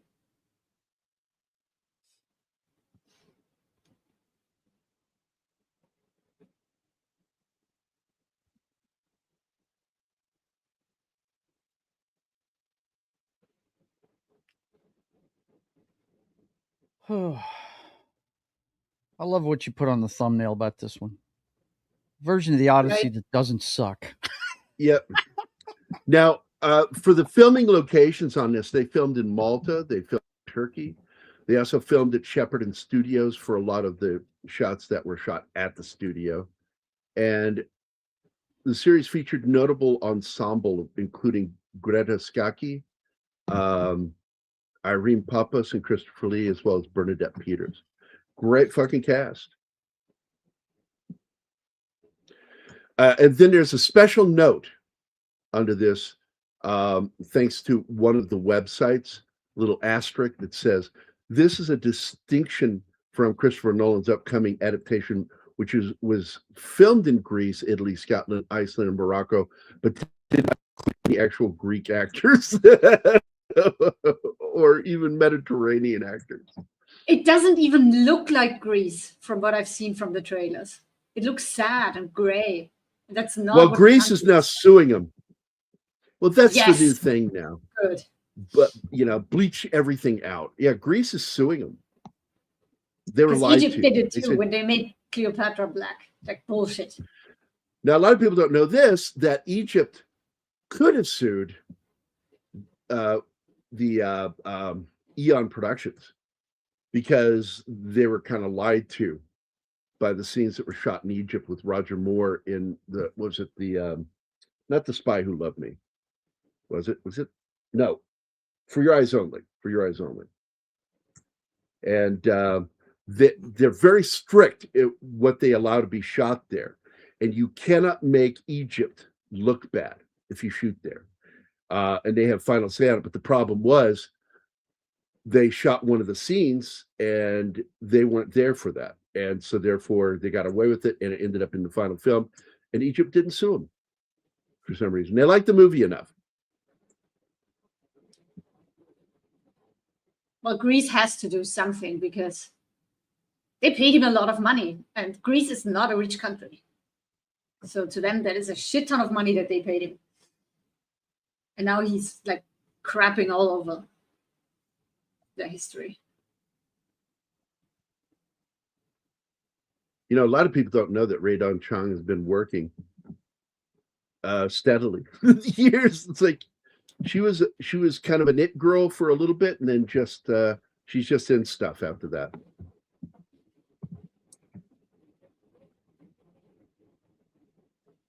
And she also started working behind the scenes too, as a producer and director. Yeah. But Rae Dawn Chong, famous dad, Nepo baby. Famous dad, but she did a really good job of trying to keep that separate. Absolutely. I don't think a lot of people knew whose kid she was when she was in Commando back in the day. Yeah. Yeah, she is the daughter of Tommy Chong from Cheech and Chong. In fact, she's in one of the movies with him. Is she? Yeah. But this is back to the beginning. And then after that, she separated and she's in that one caveman movie. What the fuck movie was that? Quest for Fire. I love that movie. As I've said, yeah, I always put a photo of Ron. I love. Yeah, she's in a Coen Brothers film. She's in the movie Quest for Fire, and I always take a photo of Ron Perlman from that film and post it as his high school photo, and wrote underneath it, voted most likely to not have to wear prosthetic makeup when playing creatures or cavemen. Wow. That's one of those things that when you go, oh, because he's really fucking ugly. There it is. Yeah. Just think about it for a second. He's really kind of ugly. She's in one of my favorite movies that you are hard pressed to find anywhere these days because of the subject matter, and that's Soul Man. I love that movie. Overdoses on tanning pills so he can get a minority scholarship to Harvard. Yeah. Thomas C. Howell is in that. He plays the main character that does it. She's in one of my favorite short films from the movie Tales from the Dark Side. Oh, she plays a gargoyle. Wow. Cool. She spares, what's his name? Namar, the guy that was in Aliens and got fired because of drugs. God damn it. He played Dexter's dad. The guy who was played Higgs originally? Yes. He Robert Newmeyer, something like that. I can't remember his name. Anyway, he plays the human that she's supposed to kill, but she falls in love with him, and so she becomes human, and he has to keep, he must never tell anyone, and then he does, and she has to kill him. and she flies off with their baby that's half human, half gargoyle. Fucking trippy fucking segment. It's good.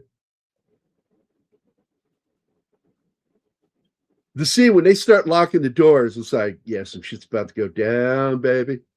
Yep. And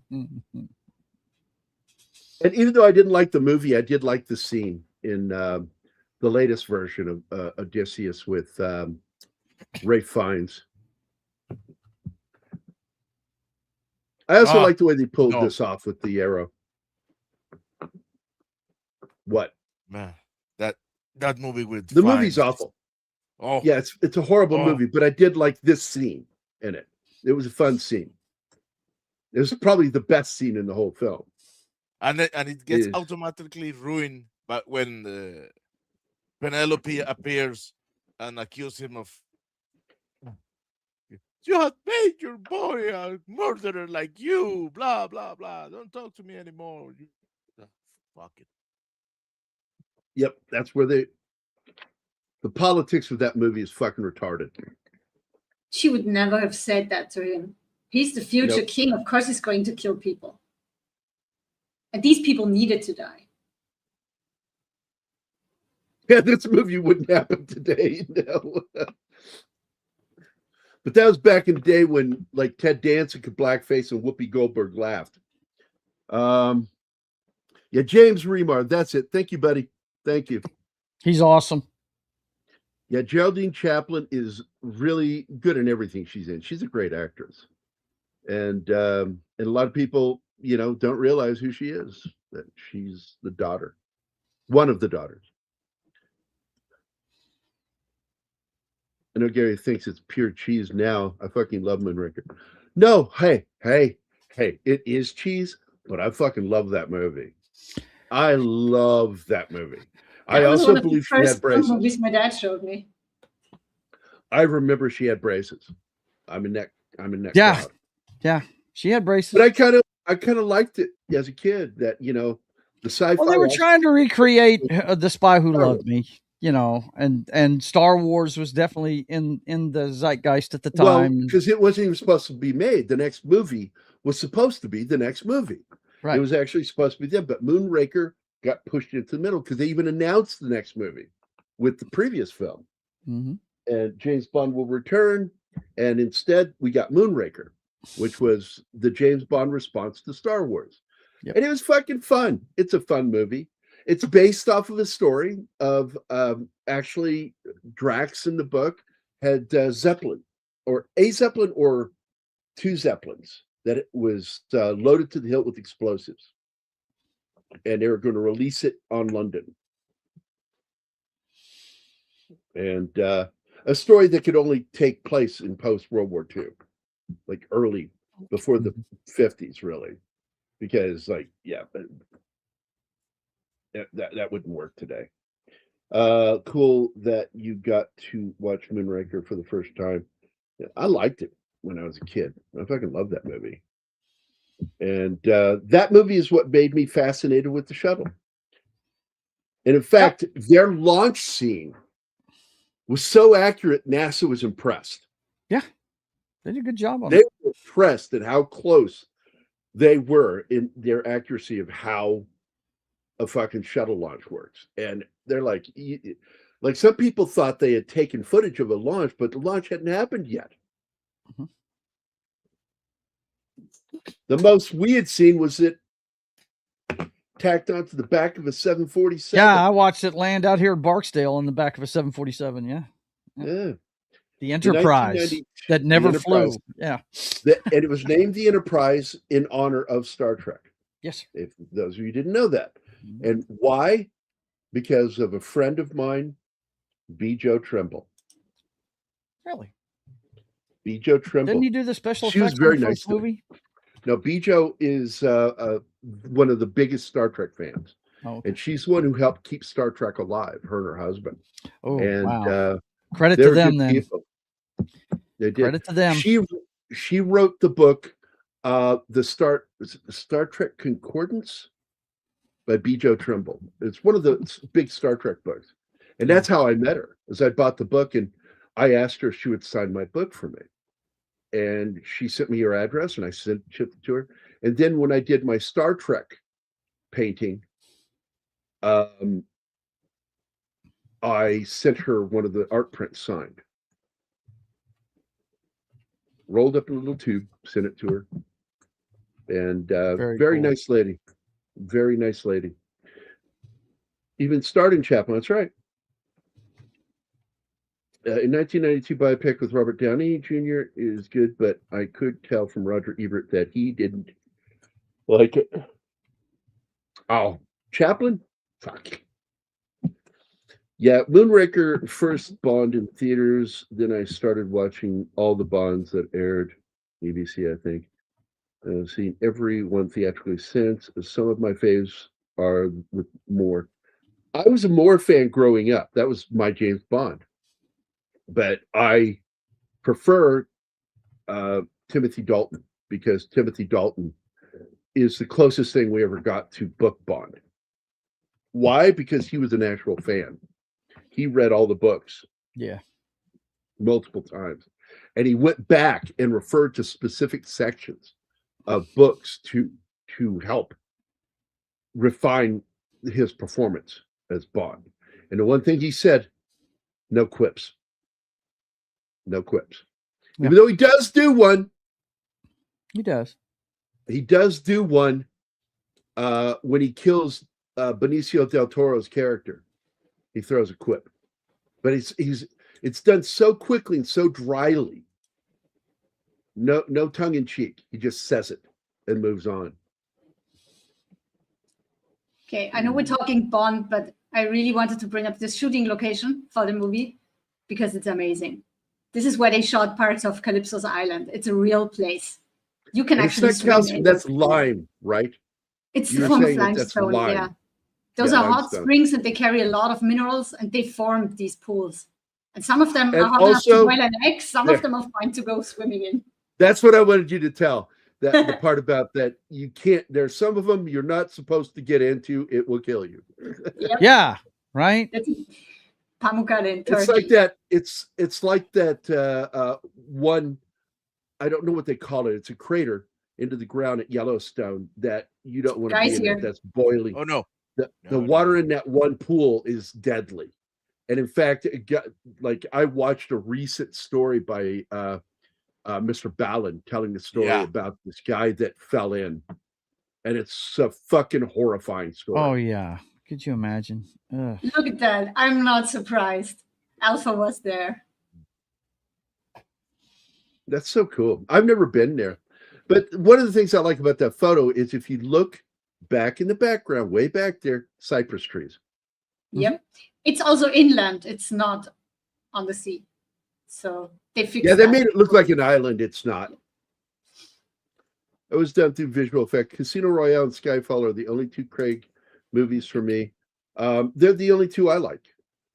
And I liked the middle one, though. I also liked Quantum of Solace. Yeah. And somebody says, the title doesn't make sense. I said, first of all, it's from a short story, but it has nothing to do with the plot of this one. But Quantum of Solace actually does have a meaning to it. Yeah. What you have to do to find peace is what that title means. And his character is driven to avenge the death of his love. Yeah, it's not so it outright offensive to me, but those last two he made, Spectre and frickin' No Time to Die, horrible. Don't even waste your time. Great action scenes. If you just released it with the action scenes, I would have enjoyed them. Like, goddamn, the fucking writing and the changes to the character they made. And it's all because they let the inmates run the asylum. They let Craig dictate what was going to happen with the fucking character. That's right. Stupid. Skyfall. The funny thing about Skyfall is it is the one, and I like to use this word even though it's not the right word, because it involves the word shit. Is the scatological writing in this fucking movie. The shit writing is what I'm saying when I say that. The shit writing in this thing, that, let me get this right. You've got a guy that has planned things down to the microsecond. And his whole plan was to have a shootout in a courtroom. Yeah. Where there's all kinds of cops. That was his goal. To have a shootout and not even hit his target. That was his goal. With all that fucking shit that was planned out to happen a specific way at specific times, including the fucking subway train. Yeah, the subway train is the part that I was like, are you crazy? Come on now. Right there, I was like, how the fuck did he plan that out for a shootout?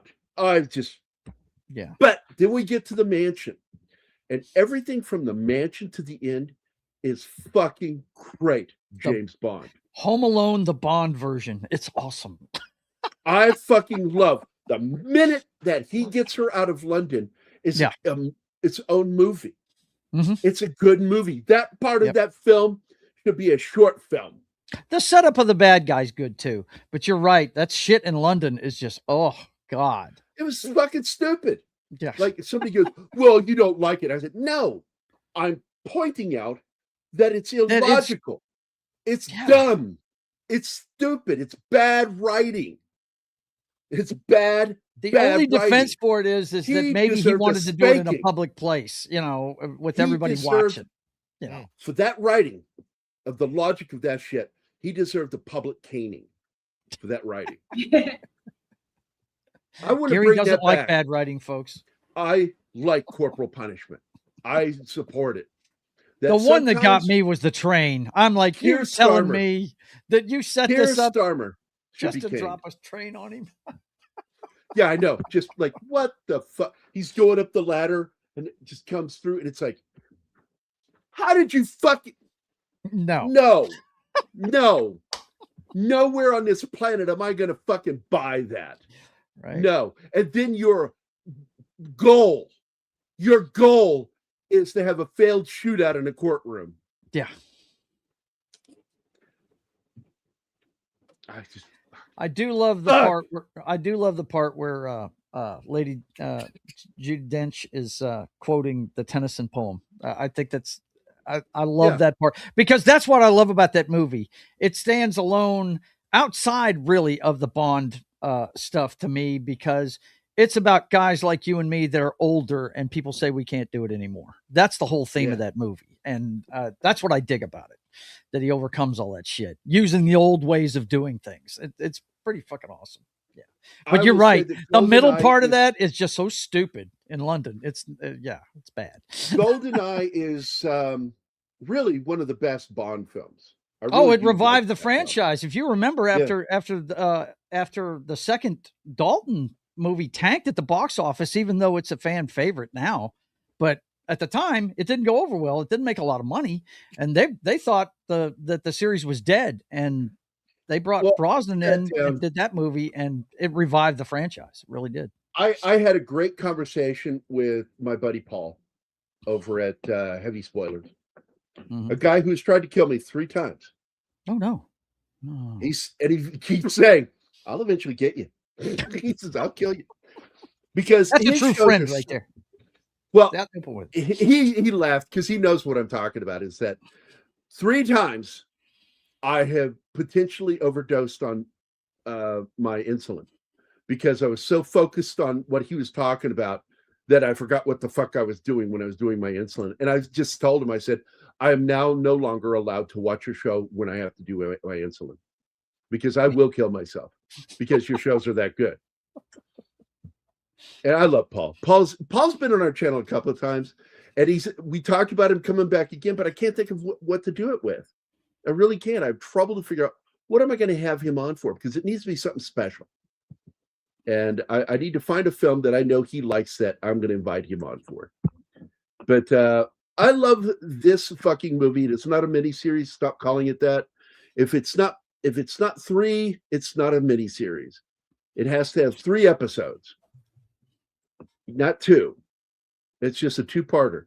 And Hollywood TV networks got into the practice of splitting a movie into 2 and calling it a event, where they would show first night would be like on Sunday, and then they would show the second part But on you Monday. can sell tickets twice if you do that. So Well, that's the whole point, is to boost viewership, to release the first part of the film, hook them, and get them to come back for a night where they normally don't watch a lot of television, but on a Monday. And Monday's not always the best viewership. And so when ABC started doing that on its ABC Sunday night movie event, the first part of, second part will be tomorrow night on ABC.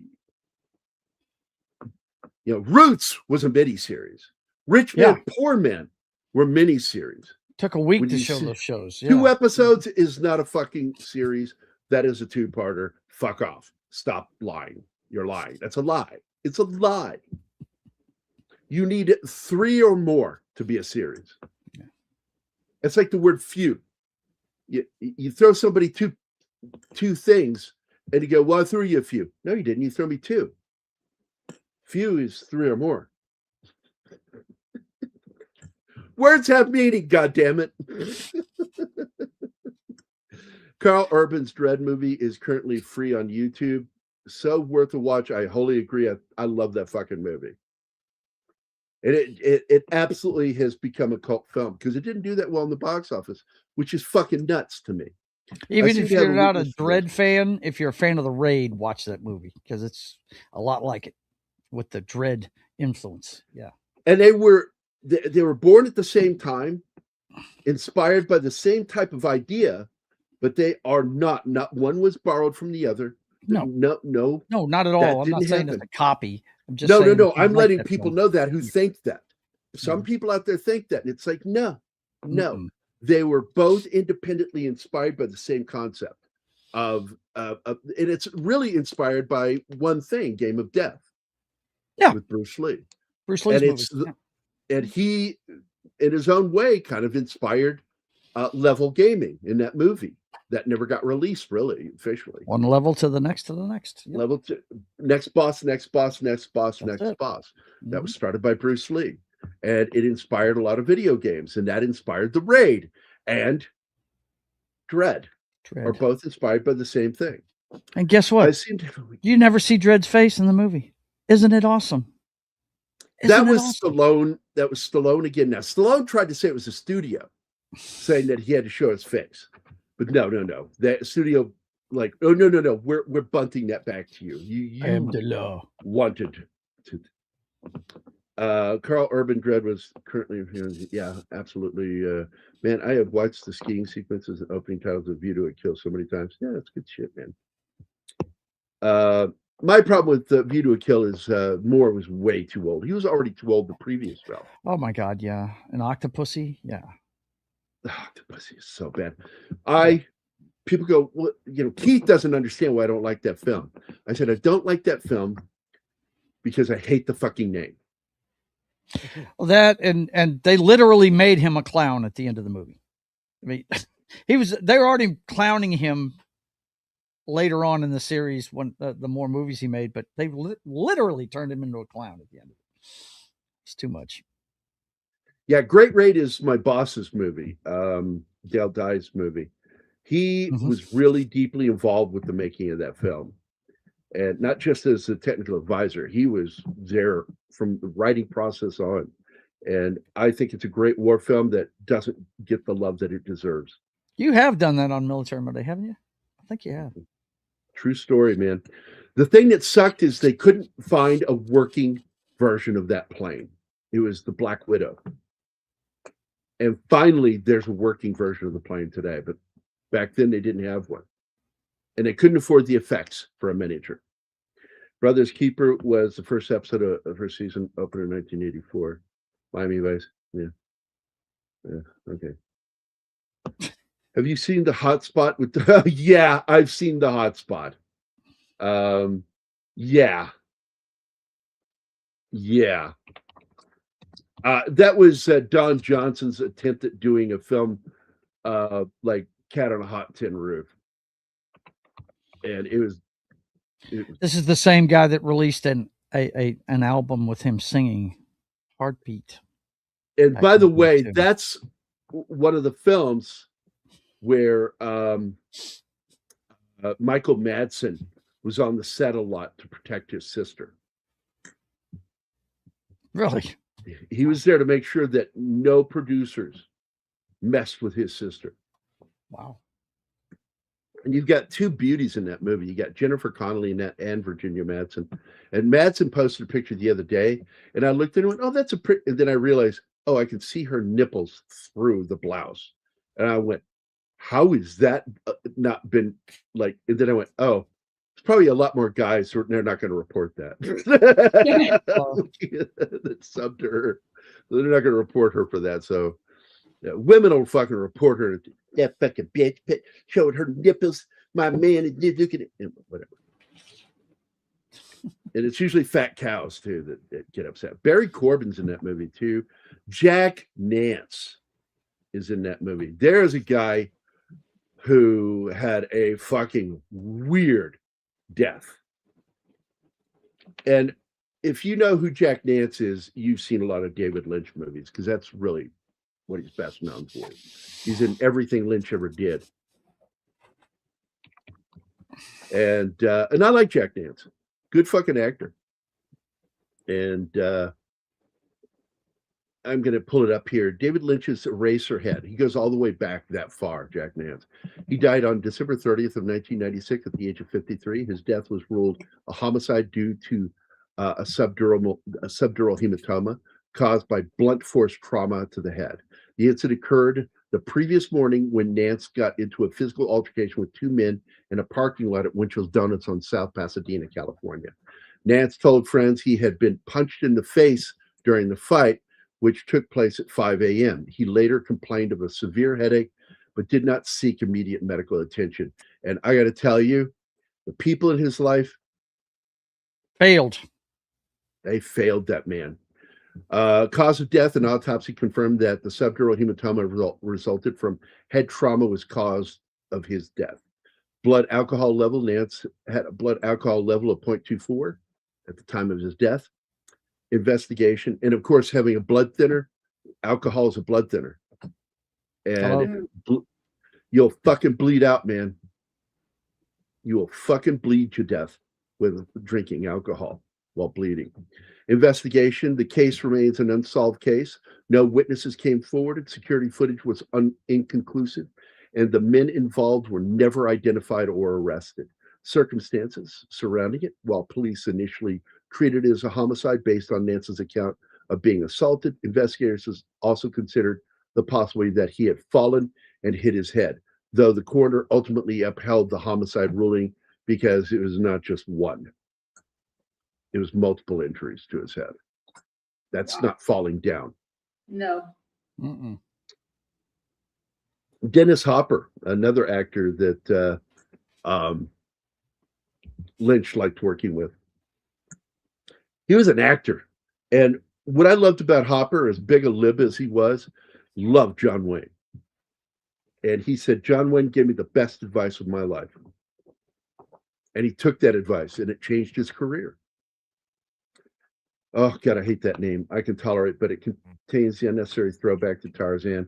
There are so many things in that fucking movie I couldn't stand. The clown thing was just a bridge too far for me. It was one of the few times where Q actually shows up in the field to deliver something to him, and I kind of like that. I liked it when he was not just at the headquarters. Jack Nance is one of the most likable characters in Twin Peaks yet. He was a solid actor, dude. He was Aaron Harkonnen's assistant in Dune, 1984. What? Didn't Q go into the field in the first Dalton one, Living Daylights? Didn't he show up at the hotel and give him some stuff? Yeah. Yep. Especially the Tarzan yell originates from the Tarzan franchise. You know what I remember that for most is fucking Carol Burnett doing that on the show, because she could really do Tarzan yell. Yeah, really she belted it out. And I always loved that as a kid. I like when Q shows up in License to Kill when Bond went rogue. And I'm a big fan of that fucking movie. And I hate that Bond fans didn't appreciate how good a movie that was. It's too dark. Bob's a dark fucking character. Read the books, for Christ's sake. I didn't He's think a it was dark too dark. fucking dude. I definitely I liked that we had a villain you could fucking hate. Yeah, for sure. More than one villain, because you also had his thug, Benicio del Toro's first movie, 20-something years old. Fucking nailed that role. Yep. Oh yeah, the clown part in Octopus. Don't even get into it. I hate the fucking name. It also changed something from the book that I didn't like, is that the leader of that group was Pussy Galore. That was her group of agents, women agents. Mm-hmm.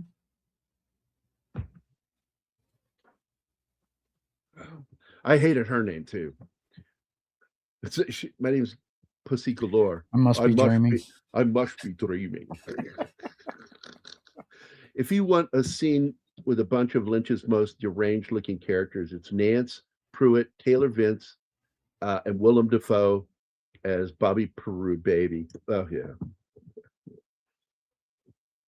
He said, I can't fool around in a circus clown costume. Jesus Christ. That movie. And Keith loves that fucking movie, dude. Loves that movie. And I'm like, why? No. Absolutely. Certain Bond movies I will never watch again, and that's one of them. Now, even though this is not really a star vehicle for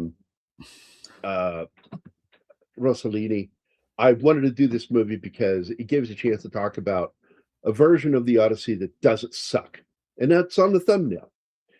It's on the thumbnail. The version that doesn't suck. There are some fun movies that came out previously, before this, of the Odyssey. And I remember the one I watched as a kid. The effects in it were great. Ray Harryhausen level fucking stop motion animation. Fucking good stuff. But this, to me, is the best telling of the Odyssey. It gets a majority of the story in there. They left out that scene with the sirens, which is a favorite.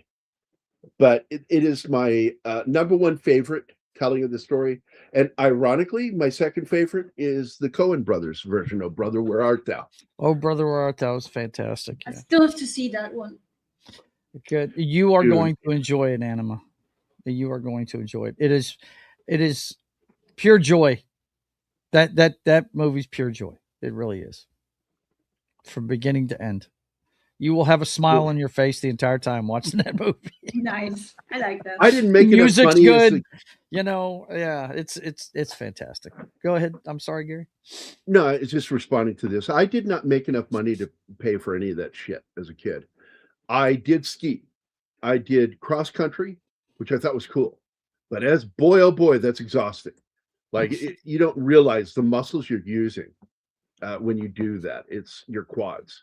And my God, the cramps I got from doing cross country skiing, exhausting. But I didn't own any skis. I'd have to borrow them from friends, and we had to sex them up. Haha! If you know anything about skiing, you know that joke means wax. Mm-hmm. Sex wax. It's the name of it. Sex wax, baby. Yep. And same thing they use. The same thing they use on surfboards, baby. Yep. Yep. And I was a terrible downhill skier. I was awful. I'm Austrian and I was bad.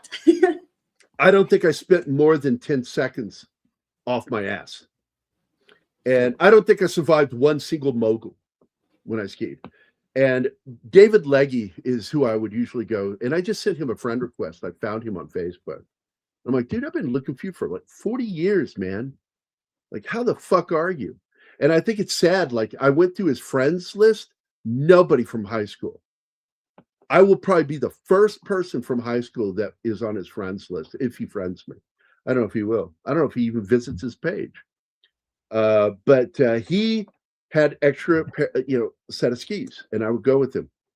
And what I liked is we went to a place called, we had Wintergreen and we had Bryce. And Bryce was my favorite because they had a nice lodge. And we would go hang out in the lodge. And oh my God, the snow bunnies were awesome. A lot of snow bunnies. And that was the only reason I went. I was a skater and the shop that I got boards from gave me a deal. I had a paper route money, because that's all I made money at the time. Was I had a newspaper route. I had the largest newspaper route in the city of Fredericksburg.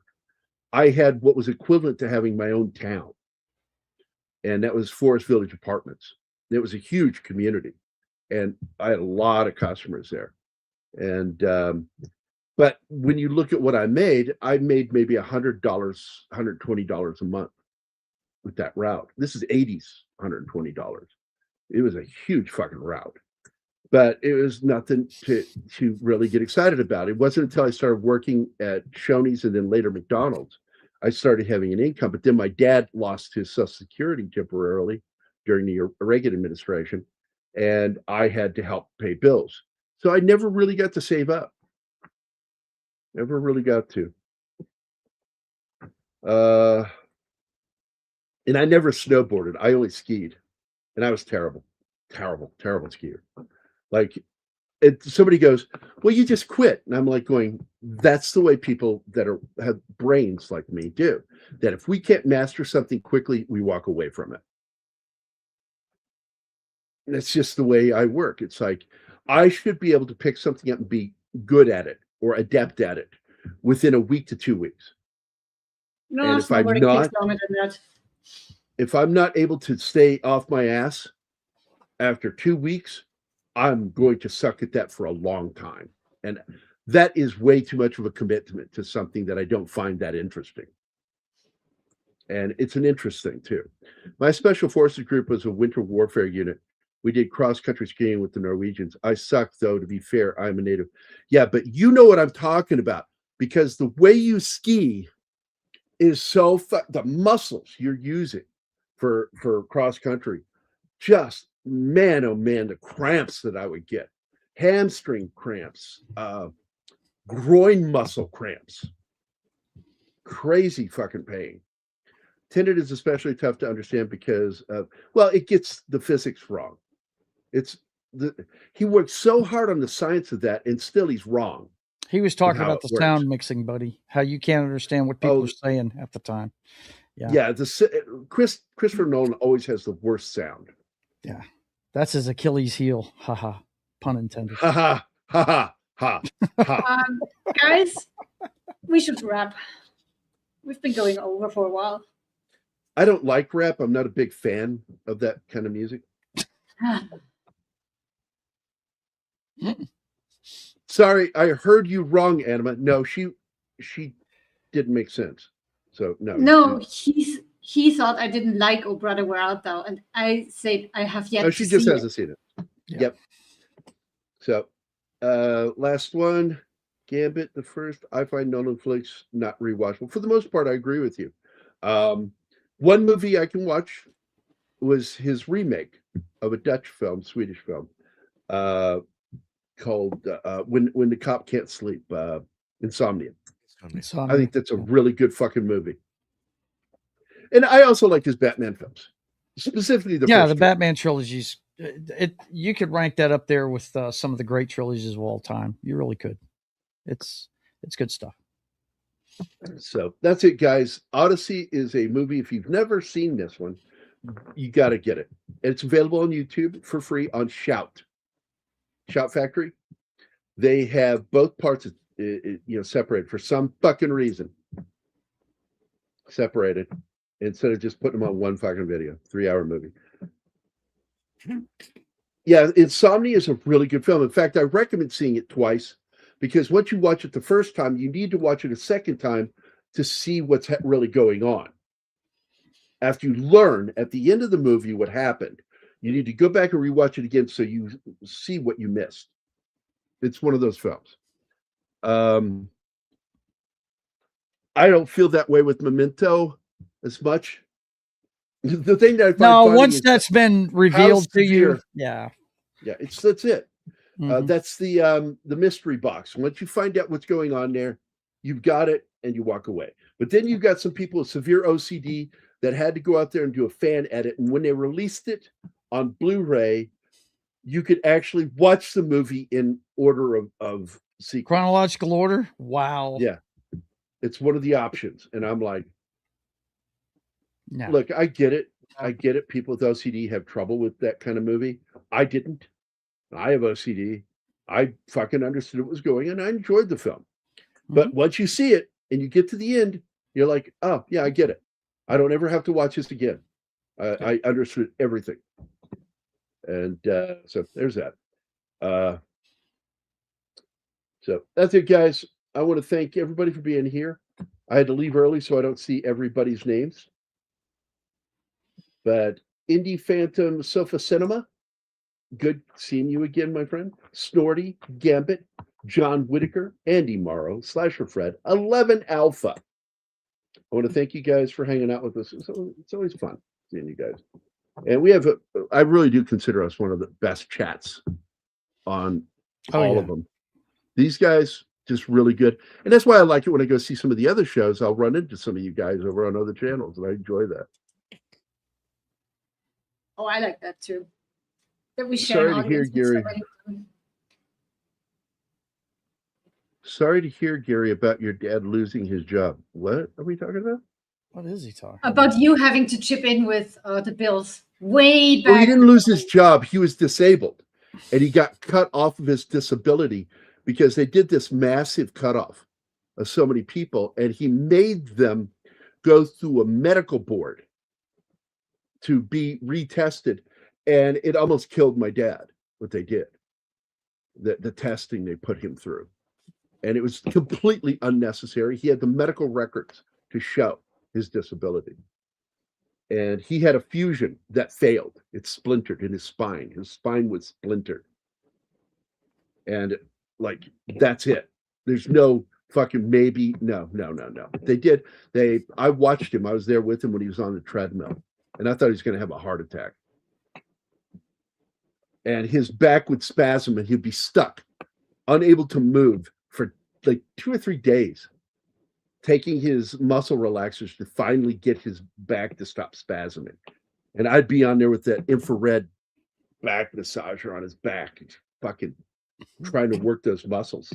That's why I went into the medical field, because I grew up taking care of my dad. Fortunately, Nolan is the worst guy to turn to when it comes to mixing board. Yeah, his sound is awful. So we are out of here, guys. Thanks for hanging out with us. Watch this movie if you never have. It's not a miniseries. If they call it a miniseries, correct them. 2 episodes does not make a fucking series, you fucking idiot. It's a 2-part movie. Anyway. Oh, shut up, Mephisto. You show up now, right as we're ending. Yeah, you can eat it, Meth. Right. Hi, buddy. Love you, man. I wish you would get here sooner so we can actually hang out. But anyway, everybody have a great day. We'll see you again on Wednesday. And going to be doing another Rossellini film, Cousins. Yep. Which I love that movie. Ted Danson. Looking forward to seeing it. My friend, Mary Sean Young, is in it. And she's good in it. She plays the cheating bitch wife. Cheating bitch. That cheating bitch. Anyway, it's based off a European film called Cousin, French film. Very good film, but this is the better version, in my opinion. Great cast. Isabella Rossellini is so gorgeous in it, and you fall in love with her. Is. You fall in love with her performance. Oh, William Peterson's in it. Cool. He's the asshole. He's the asshole brother-in-law who's cheating on with Ted Danson's wife, Sean Young. Like, I fucking love this movie. It's a great film. It is. Anyway, see you guys on Wednesday. Everybody have a great day. Bye. Hasta.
gaming.